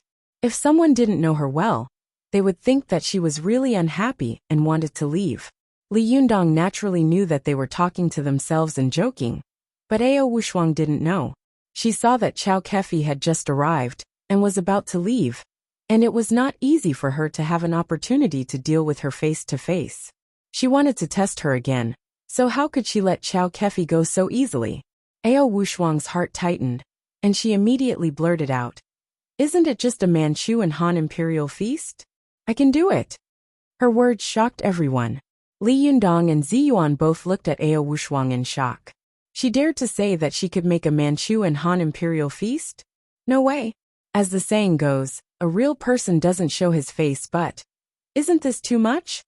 They hadn't seen that Ao Wushuang looked like a super chef who could cook a Manchu and Han imperial feast before. Moreover, in today's world, how many chefs would dare to say that they could cook a Manchu and Han imperial feast?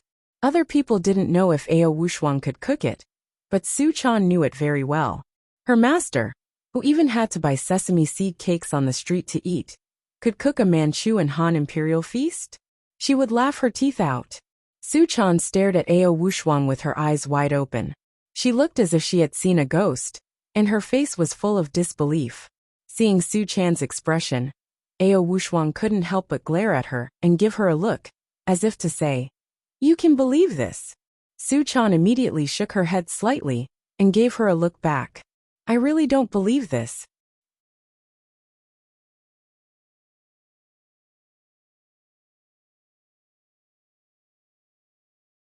Chapter 803.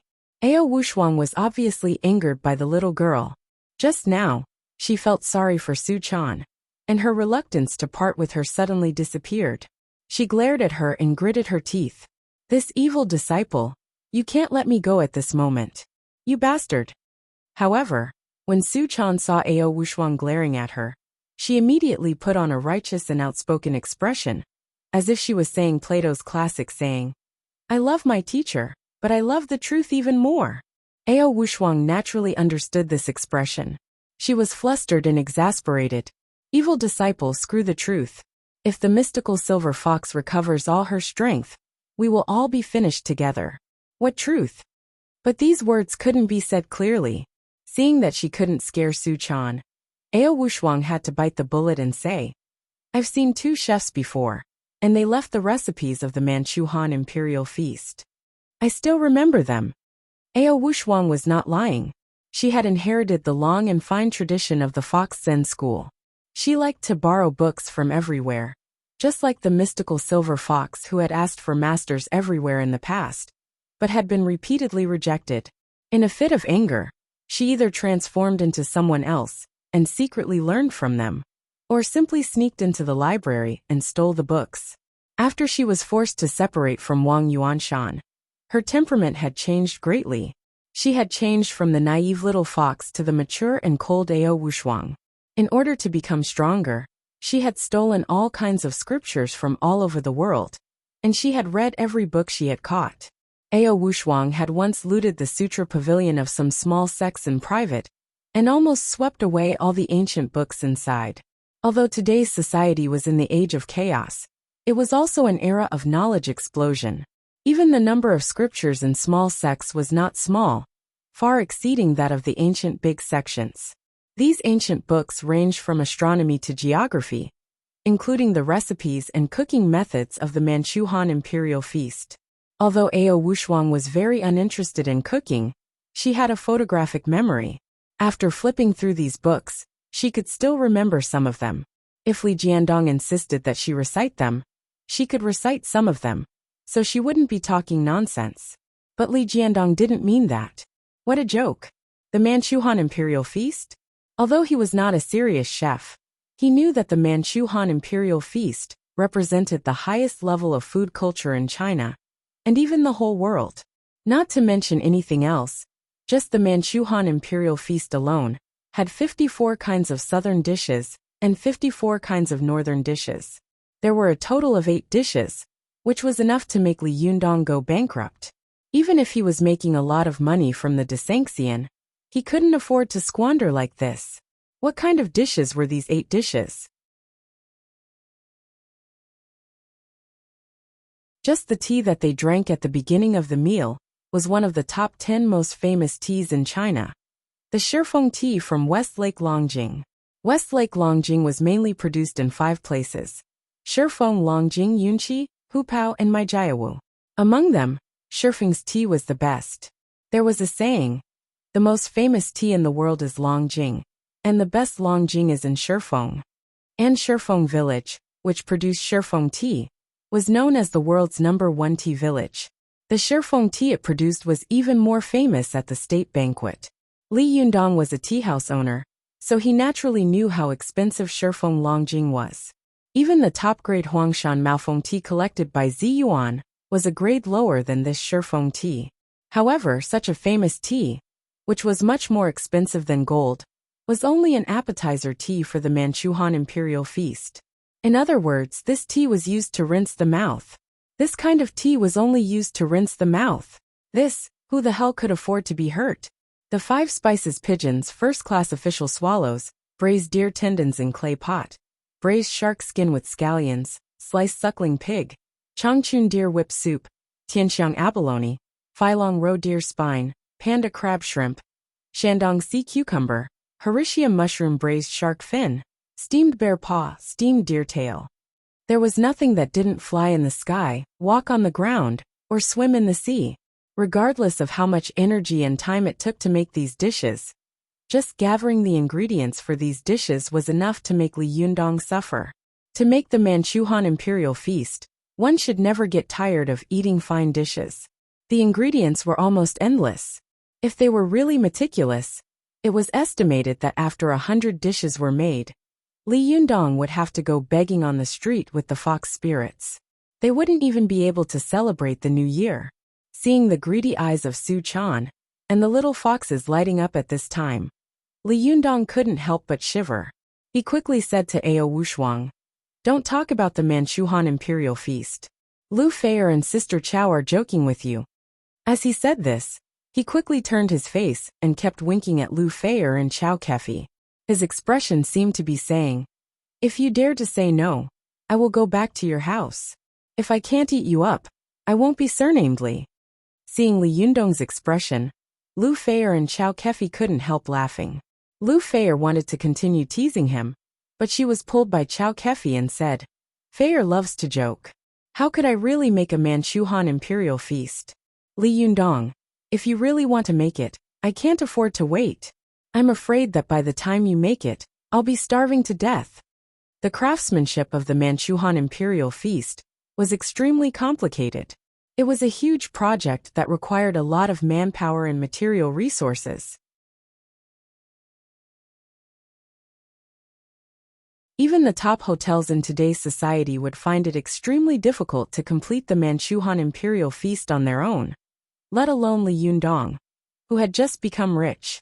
If Li Yundong and Ziyuan were to cook it alone, even if they had the skills, after cooking 108 dishes, Everyone would probably go straight to the Mid-Autumn Festival and directly wish Chow Kefi and Lu Feier a Happy New Year.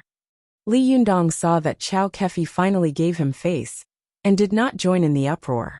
Otherwise, if the little foxes didn't know the immensity of heaven and earth and started making trouble, he would really want to cry but have no tears. Alas, thinking about living with these lawless girls all day long and being on guard against them all day long, it really gave him a headache.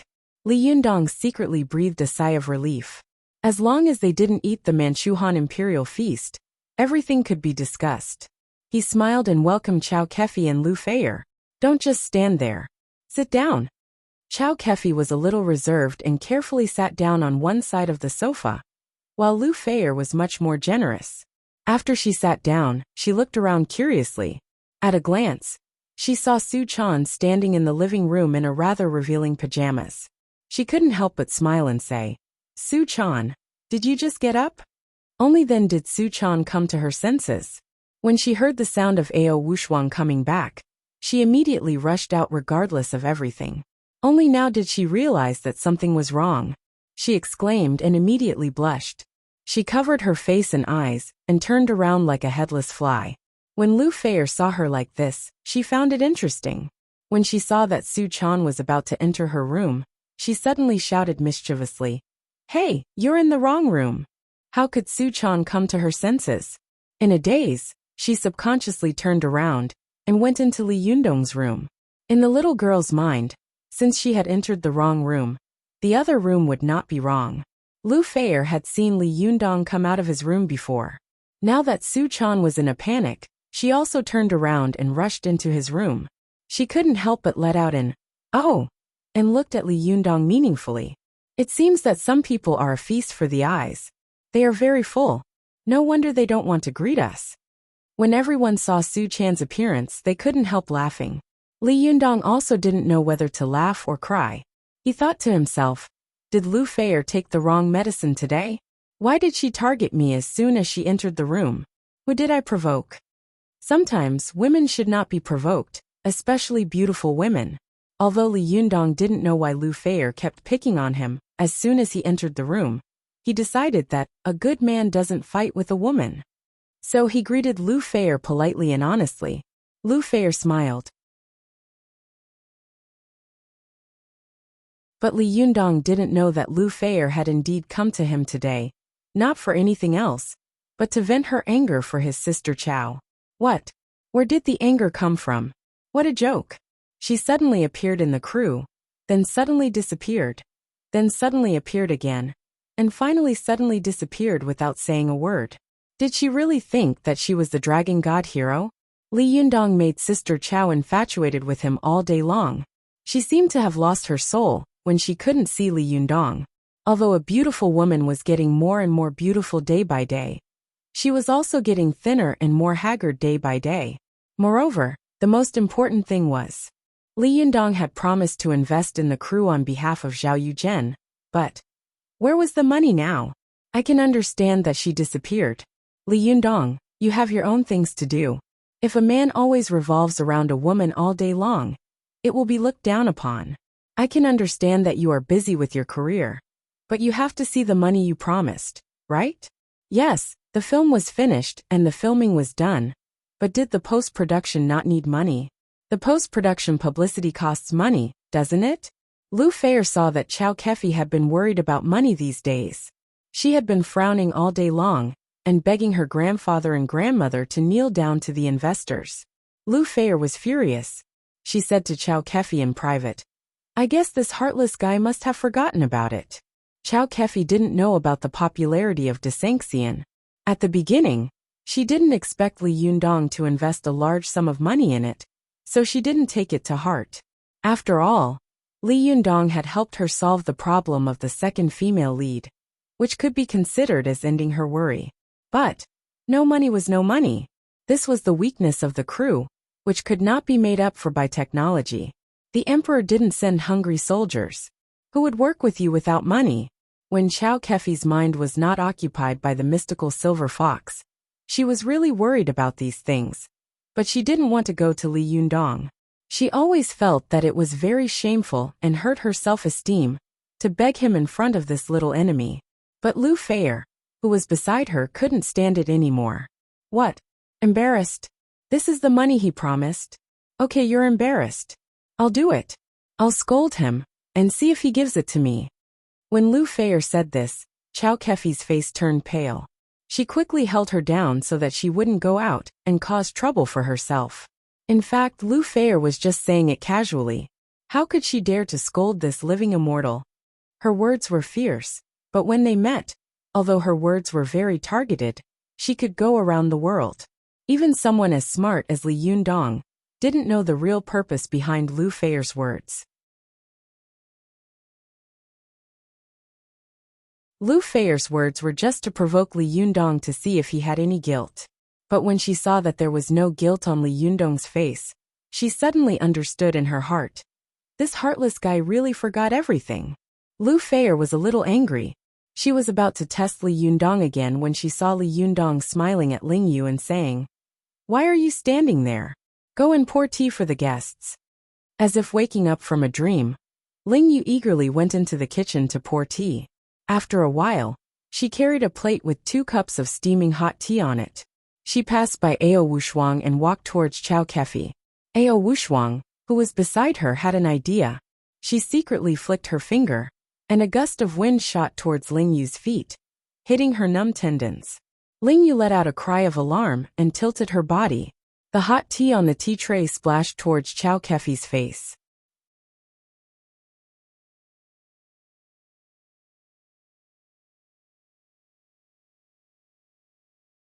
Chapter 804.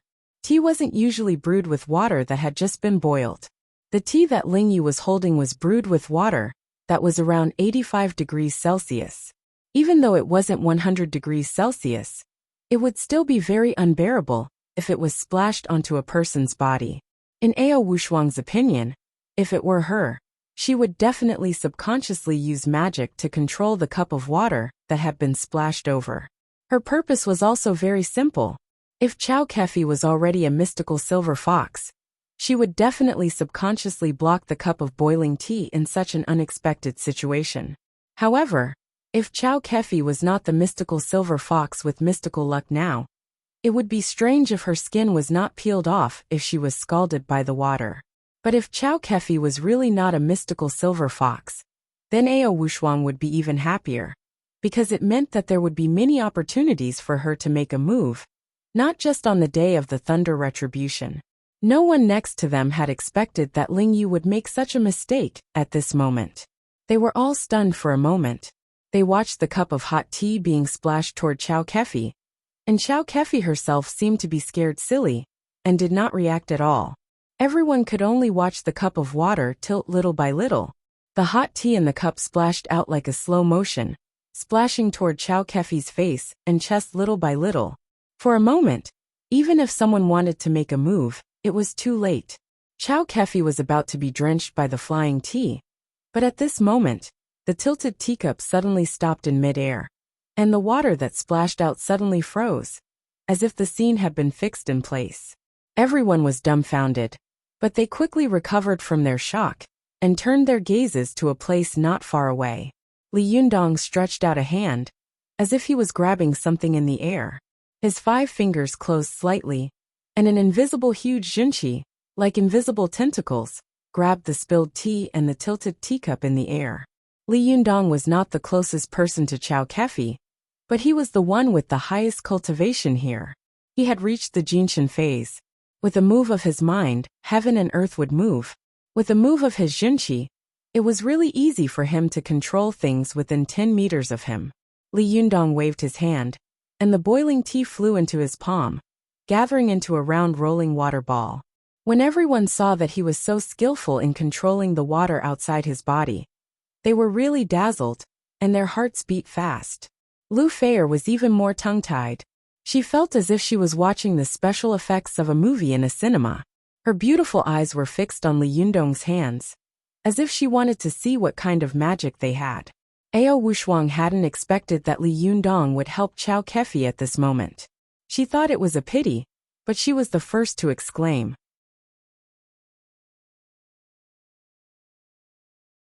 she said with concern. Li Yundong, are you okay? Chow Kefi's face was full of shock and fear. She glanced at Li Yundong and forced a smile. I'm fine. I owe you another favor. Li Yundong smiled and said, What are you talking about? It's just a piece of cake. You don't have to be so polite. As he said this, he glared at Ling Yu and lowered his voice to scold her in a low voice. What's wrong with you? Ling Yu was also confused. She unconsciously rubbed her feet with her hands and whispered with a strange expression. I don't know. I suddenly felt a little pain in my feet. Li Yundong frowned slightly. He knew that if a cultivator suddenly felt pain somewhere, it was either because he had been attacked or because his qi was not running smoothly. In other words, there might be something wrong with his meridians, and he might be possessed by the devil. Sometimes, ordinary people would suddenly have a feeling of shortness of breath in their chest or other places. This was the sudden obstruction of their qi. If this happened to a cultivator, it was an extremely dangerous signal. However, this kind of situation mostly happened when they were out of luck. Otherwise, with a cultivator's strong ability to adjust their qi, it was unlikely that this kind of situation would occur. Li Yunyang stretched out his hand and gently pressed it on Ling Yu's shoulder. His aura was now vigorous and powerful, which was rare in the world. Even if he pressed a finger on her body through her clothes, he could immediately detect the flow of qi in her body. However, Li Yundong immediately found that there was nothing unusual about Ling Yu's body. He couldn't help but be stunned, and his frown deepened. Just as he was about to ask again, Chow Kefi smiled and said, It's okay. I'm fine, aren't I? How can a person not make mistakes, right? She said this to Ling Yu, and Ling Yu nodded gratefully. Hearing Chow Kefi's words, Li Yundong didn't pursue the matter further. He nodded to Ling Yu and said, Go make 2 more cups of tea. Pay attention next time. As he said this, he raised his other hand holding the flowing water ball, and the tea was thrown out of the window like a flying ball. As soon as he threw it out, he heard a scream coming from outside. It was obvious that someone had been tragically scalded. The corner of Li Yundong's eyes twitched, and he felt a little embarrassed. Everyone was also shocked and horrified. They poked their heads out one after another, only to see a middle-aged man holding a young and beautiful woman in one hand and hurriedly taking off his wig with the other.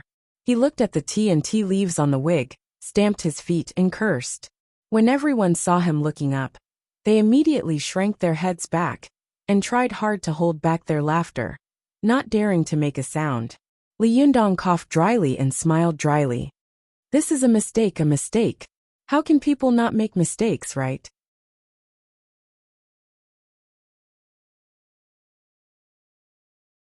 Ling Yu, who was standing to one side, quickly nodded. What a coincidence. She had made a mistake, and the leader had made a mistake with her. Was he going to smooth things over for her? It couldn't be, right?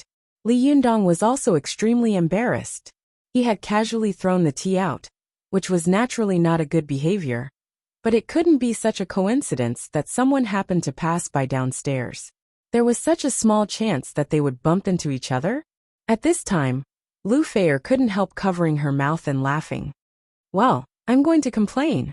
Chow Kefi, who was standing to one side, quickly pulled her back and glared at her. Don't make trouble. This happened because of me. It's not Li Yundong's fault. Where do you want him to throw the tea? Do you want him to throw it in your face? Lu Feier quickly waved her hand and said, Ba, it's better for you to die than for me. You'd better continue to pour the tea on the man downstairs. He doesn't look like a good person to me. Li Yundong shook his head and said with a wry smile, I was lazy and didn't go to the bathroom to pour the tea. Alas, I'll go down and apologize to him later. Zi Yuan, who was standing to one side, nodded secretly and thought to herself, Li Yundong's cultivation is so high now that he has the power to move mountains and fill seas. Now that he has done something wrong, he can still put down his pride and apologize to an ordinary person. This is really rare and commendable. Not bad, not bad. But as she was thinking about it, she suddenly heard a loud knock on the door. A man outside the door shouted, F*CKU, who poured tea just now? Come out. Everyone immediately looked at each other. Well, the owner of the matter had come to find them. Hearing his harsh words, Zhou Qin frowned and said coldly, "Master, I'll go open the door." Li Yundong knew that Zhou Qin was impulsive. Once she opened the door, she would definitely say something bad, and the two sides would definitely quarrel. He quickly persuaded her. "Forget it. I'll go open the door and apologize.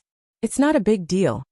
When he walked over and opened the door, he saw a middle-aged man in a suit and leather shoes. His head was as bald as a taklamakan, and there was not a single strand of hair on his head. He still had one arm around a coquettish young woman with heavy makeup next to him, and the other hand was holding a wet wig. The man was looking at him with a hostile expression. The middle-aged man could tell that he was a government official just by looking at his face. He was used to bossing people around. Now that he was in such a sorry state in front of his little lover, he was furious and naturally became even more domineering and unreasonable. He was originally ready to rush, to spend the night with his little lover in the golden house, but he didn't expect that a cup of boiling tea would fall from the sky. Not only did it burn him to the point that he screamed, it even scalded his tongue so much that it became soft. All of his sexual desire was gone. The middle-aged man's face was full of anger, and his fingers almost poked Li Yundong's face. "Did you pour the tea from the window just now?" Seeing that he was aggressive, Li Yundong frowned secretly, but he still smiled and said, I'm sorry. It's my fault. I'll apologize to you." Li Yundong apologized gracefully. The eyes of the little lover next to the middle-aged man lit up. She just looked at him playfully. She wanted to grow hooks in her eyes and hook the man in front of her into her stomach. The middle-aged man glanced at Li Yundong and felt ashamed in his heart. Looking at the faint smile on Li Yundong's mouth, he felt that it was more and more dazzling. He couldn't help but say angrily, "If an apology is useful, what do we need the police for?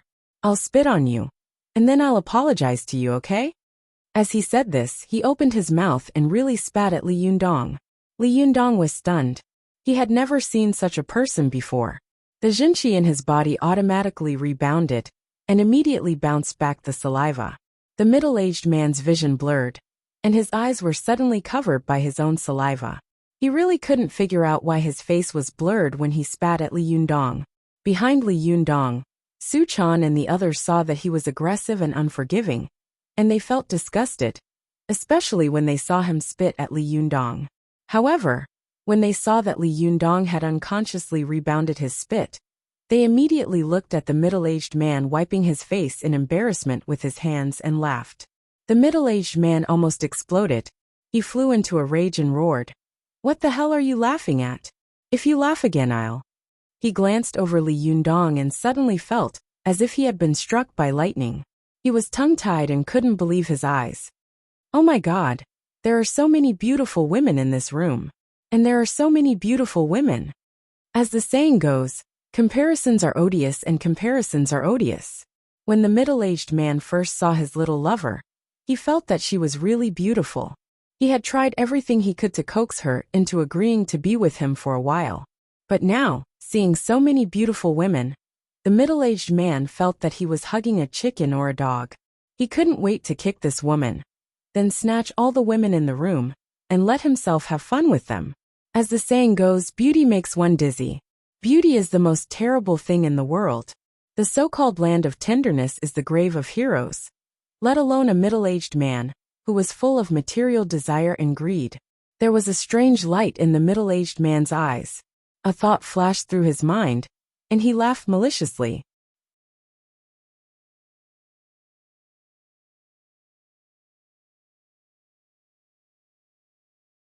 Chapter 805.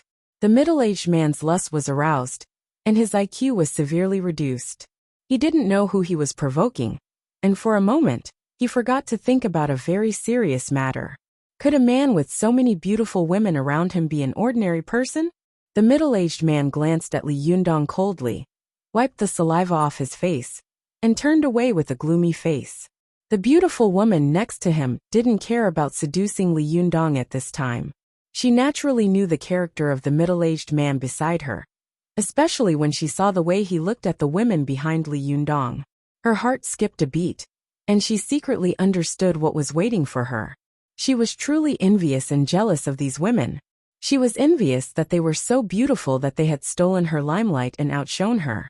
She was envious that they could stand beside such an outstanding man, while she could only accompany this fat, big-eared, and disgusting bald middle-aged man. What she hated was that it was so infuriating to compare with others. It seemed that she couldn't avoid being dumped by this middle-aged man. It was a pity that she had been pretending to be a snake for so many days. It hadn't been easy for him to agree to pay a big price for her. But it seemed that it had been ruined. It was all these women's fault. Damn it. The more the woman thought about it, the angrier she became. She couldn't help but curse in a low voice. Bitch. Sometimes some women were like this. Whenever they saw a beautiful woman who had stolen their limelight and ruined their plans, they would indiscriminately call her a vixen first. The reason was the same as shooting her first, and then trying her. This sentence was not specifically aimed at anyone, but it was also aimed at all the women in the room. However, the woman hadn't expected that her words would hit the nail on the head. There were indeed many vixens in the room. Su Chan and Ao Wushuang had been in the secular world for a long time, so they were used to being scolded, so it didn't matter to them. However, the other people of the Fox Zen school couldn't stand such scolding. Ling Yu, the little fox, was the first to jump out with an unhappy face. What did you say? Who are you scolding? The woman sneered. Who are you scolding? Whoever deserves to be scolded. Ling Yu's little face turned red. She gritted her teeth and clenched her fists, wishing she could punch him. The other little foxes were also filled with righteous indignation. Chow Kefi's face was also filled with indignation, and her body was even trembling slightly. Chow Kefi was extraordinarily beautiful. Ever since her appearance began to attract attention, she had been constantly called a vixen. But she was already used to all of this. But at this time, when Chow Kefi suddenly heard this phrase again, she didn't know why, but a ball of anger burned in the depths of her heart.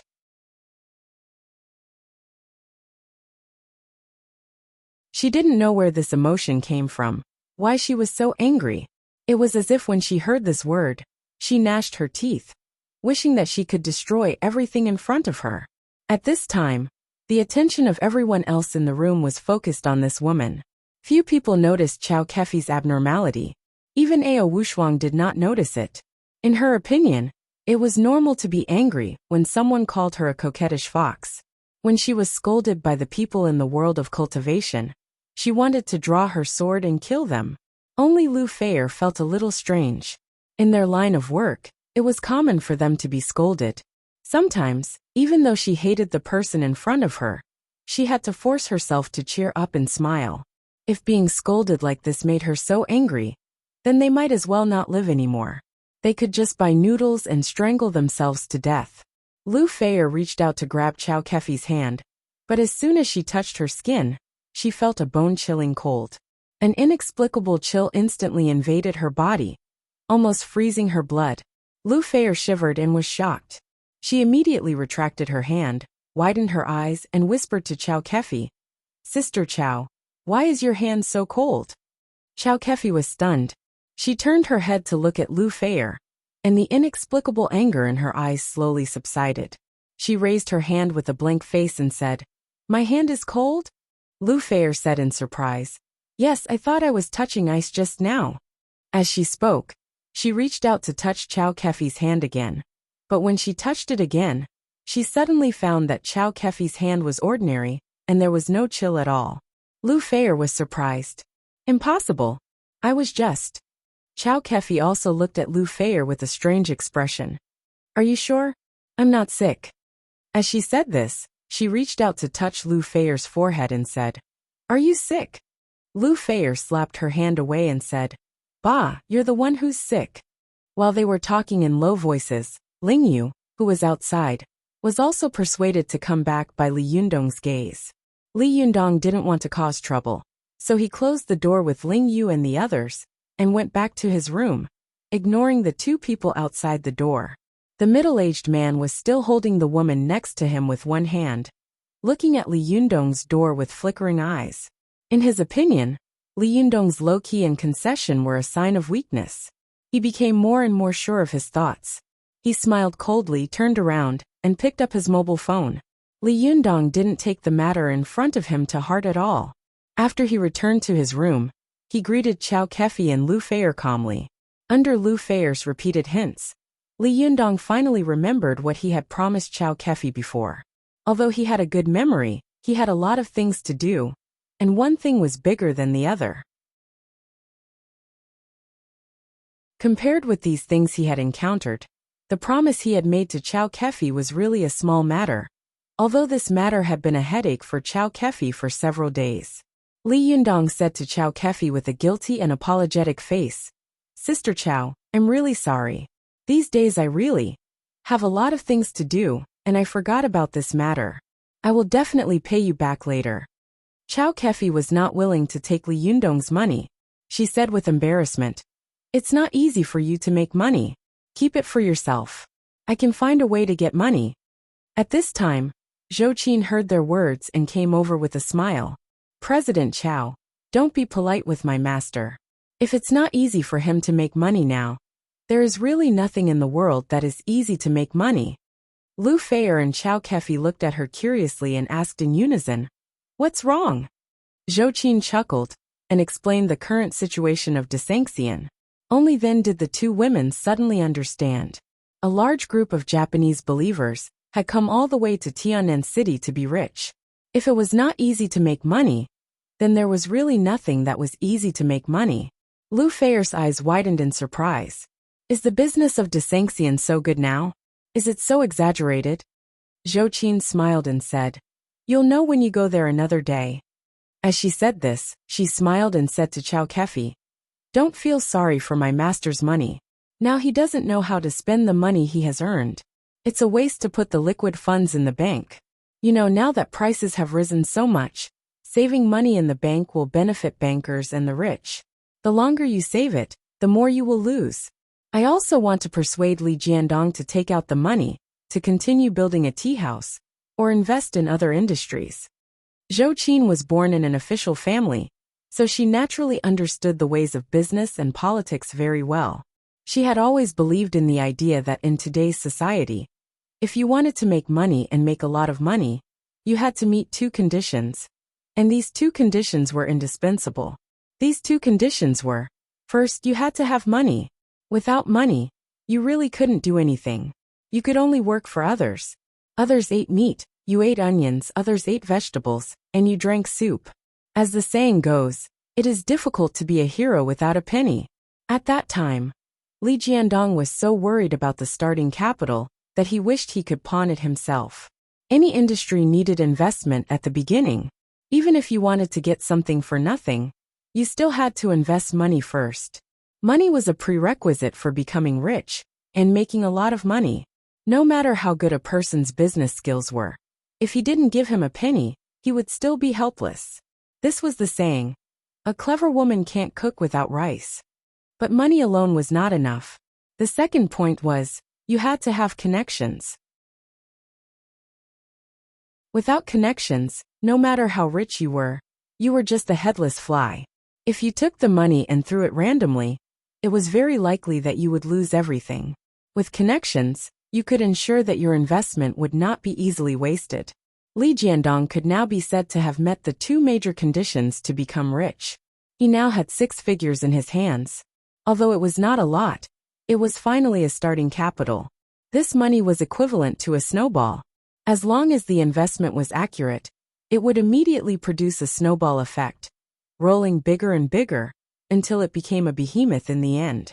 Although investing in the film and television industry was quite risky, if the investment was successful, the benefits would also be rich. Although Li Jiandong's investment did not account for a large share, this show had the appeal of Lu Feier, so it was estimated that it would not fail. Moreover, it was very likely to be a big hit in the ratings. In this case, even if Li Jiandong's investment share was not high, he could still get a lot of benefits. He not only earned a favor, but also got a return of benefits. It could be said to be killing 2 birds with 1 stone. Therefore, with her shrewd business mind, Zhou Qin was keenly aware of the benefits and spared no effort to persuade Chao Kefi to promote this matter. Li Yundong, who was standing to one side, also knew what she was thinking, So he said with a smile, Zhou Qin is right. If the money is left in the bank, it will depreciate and benefit those black-hearted businessmen and officials for no reason. I might as well give it to you. You can help me invest and keep it safe. Why not? Li Jiandong's words were very polite and euphemistic. Chao Kefi was a little moved in her heart. She thought about it and decided not to be pretentious. She tucked her hair behind her ear and said with a smile, well, then I won't stand on ceremony. I'll sign a contract with you later and discuss the rules. Li Jiandong smiled and said, you can talk about this matter with Zhou Qin. I don't care about these things. Chao Kefi and Lu Feier both laughed. The things that had been troubling them these days were finally solved.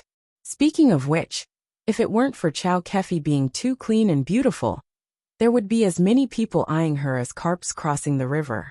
Otherwise, it would be a big joke for a producer like her, who had a lot of experience and connections, to be unable to pull a few million yuan of funds from all over the place.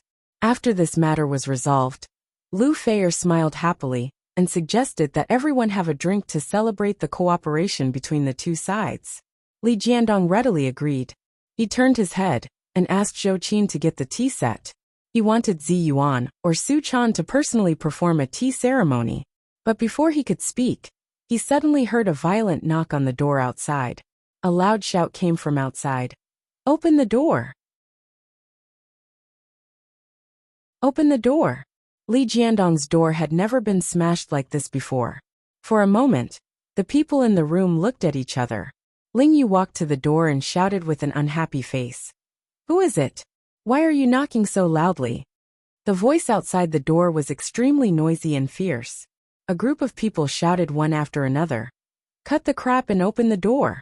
If you don't open the door, I'll break it. When Ling Yu heard this, she was furious. Are you kidding? Who are you? Do you know whose door you are breaking? Even a fairy like Zi Yuan, who was usually not angry at all, was unhappy. She shook her head secretly and thought to herself, if the house of the reincarnated Wisdom King is smashed, it will make all the cultivators in the world laugh their heads off. Li Jiandong was originally in a good mood talking with Chao Kefi and Lu Feier, but at this time, his face suddenly darkened. He walked toward the door. He wanted to see who it was that wanted to smash his own door. It was really an old man who had eaten arsenic and was tired of living. Let's not talk about anything else.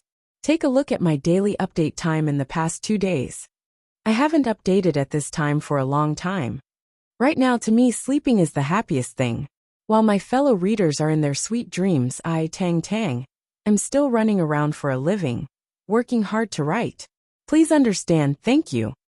You're tuning in to the Li Mei Sword of Destiny YouTube channel. We're so grateful for your support, and don't forget to subscribe to join us on this incredible journey through captivating stories. Your generosity through donations truly makes a world of difference, as it's the primary source of revenue that allows me to expand and enhance this channel for you. Thank you from the bottom of my heart for being a part of this adventure.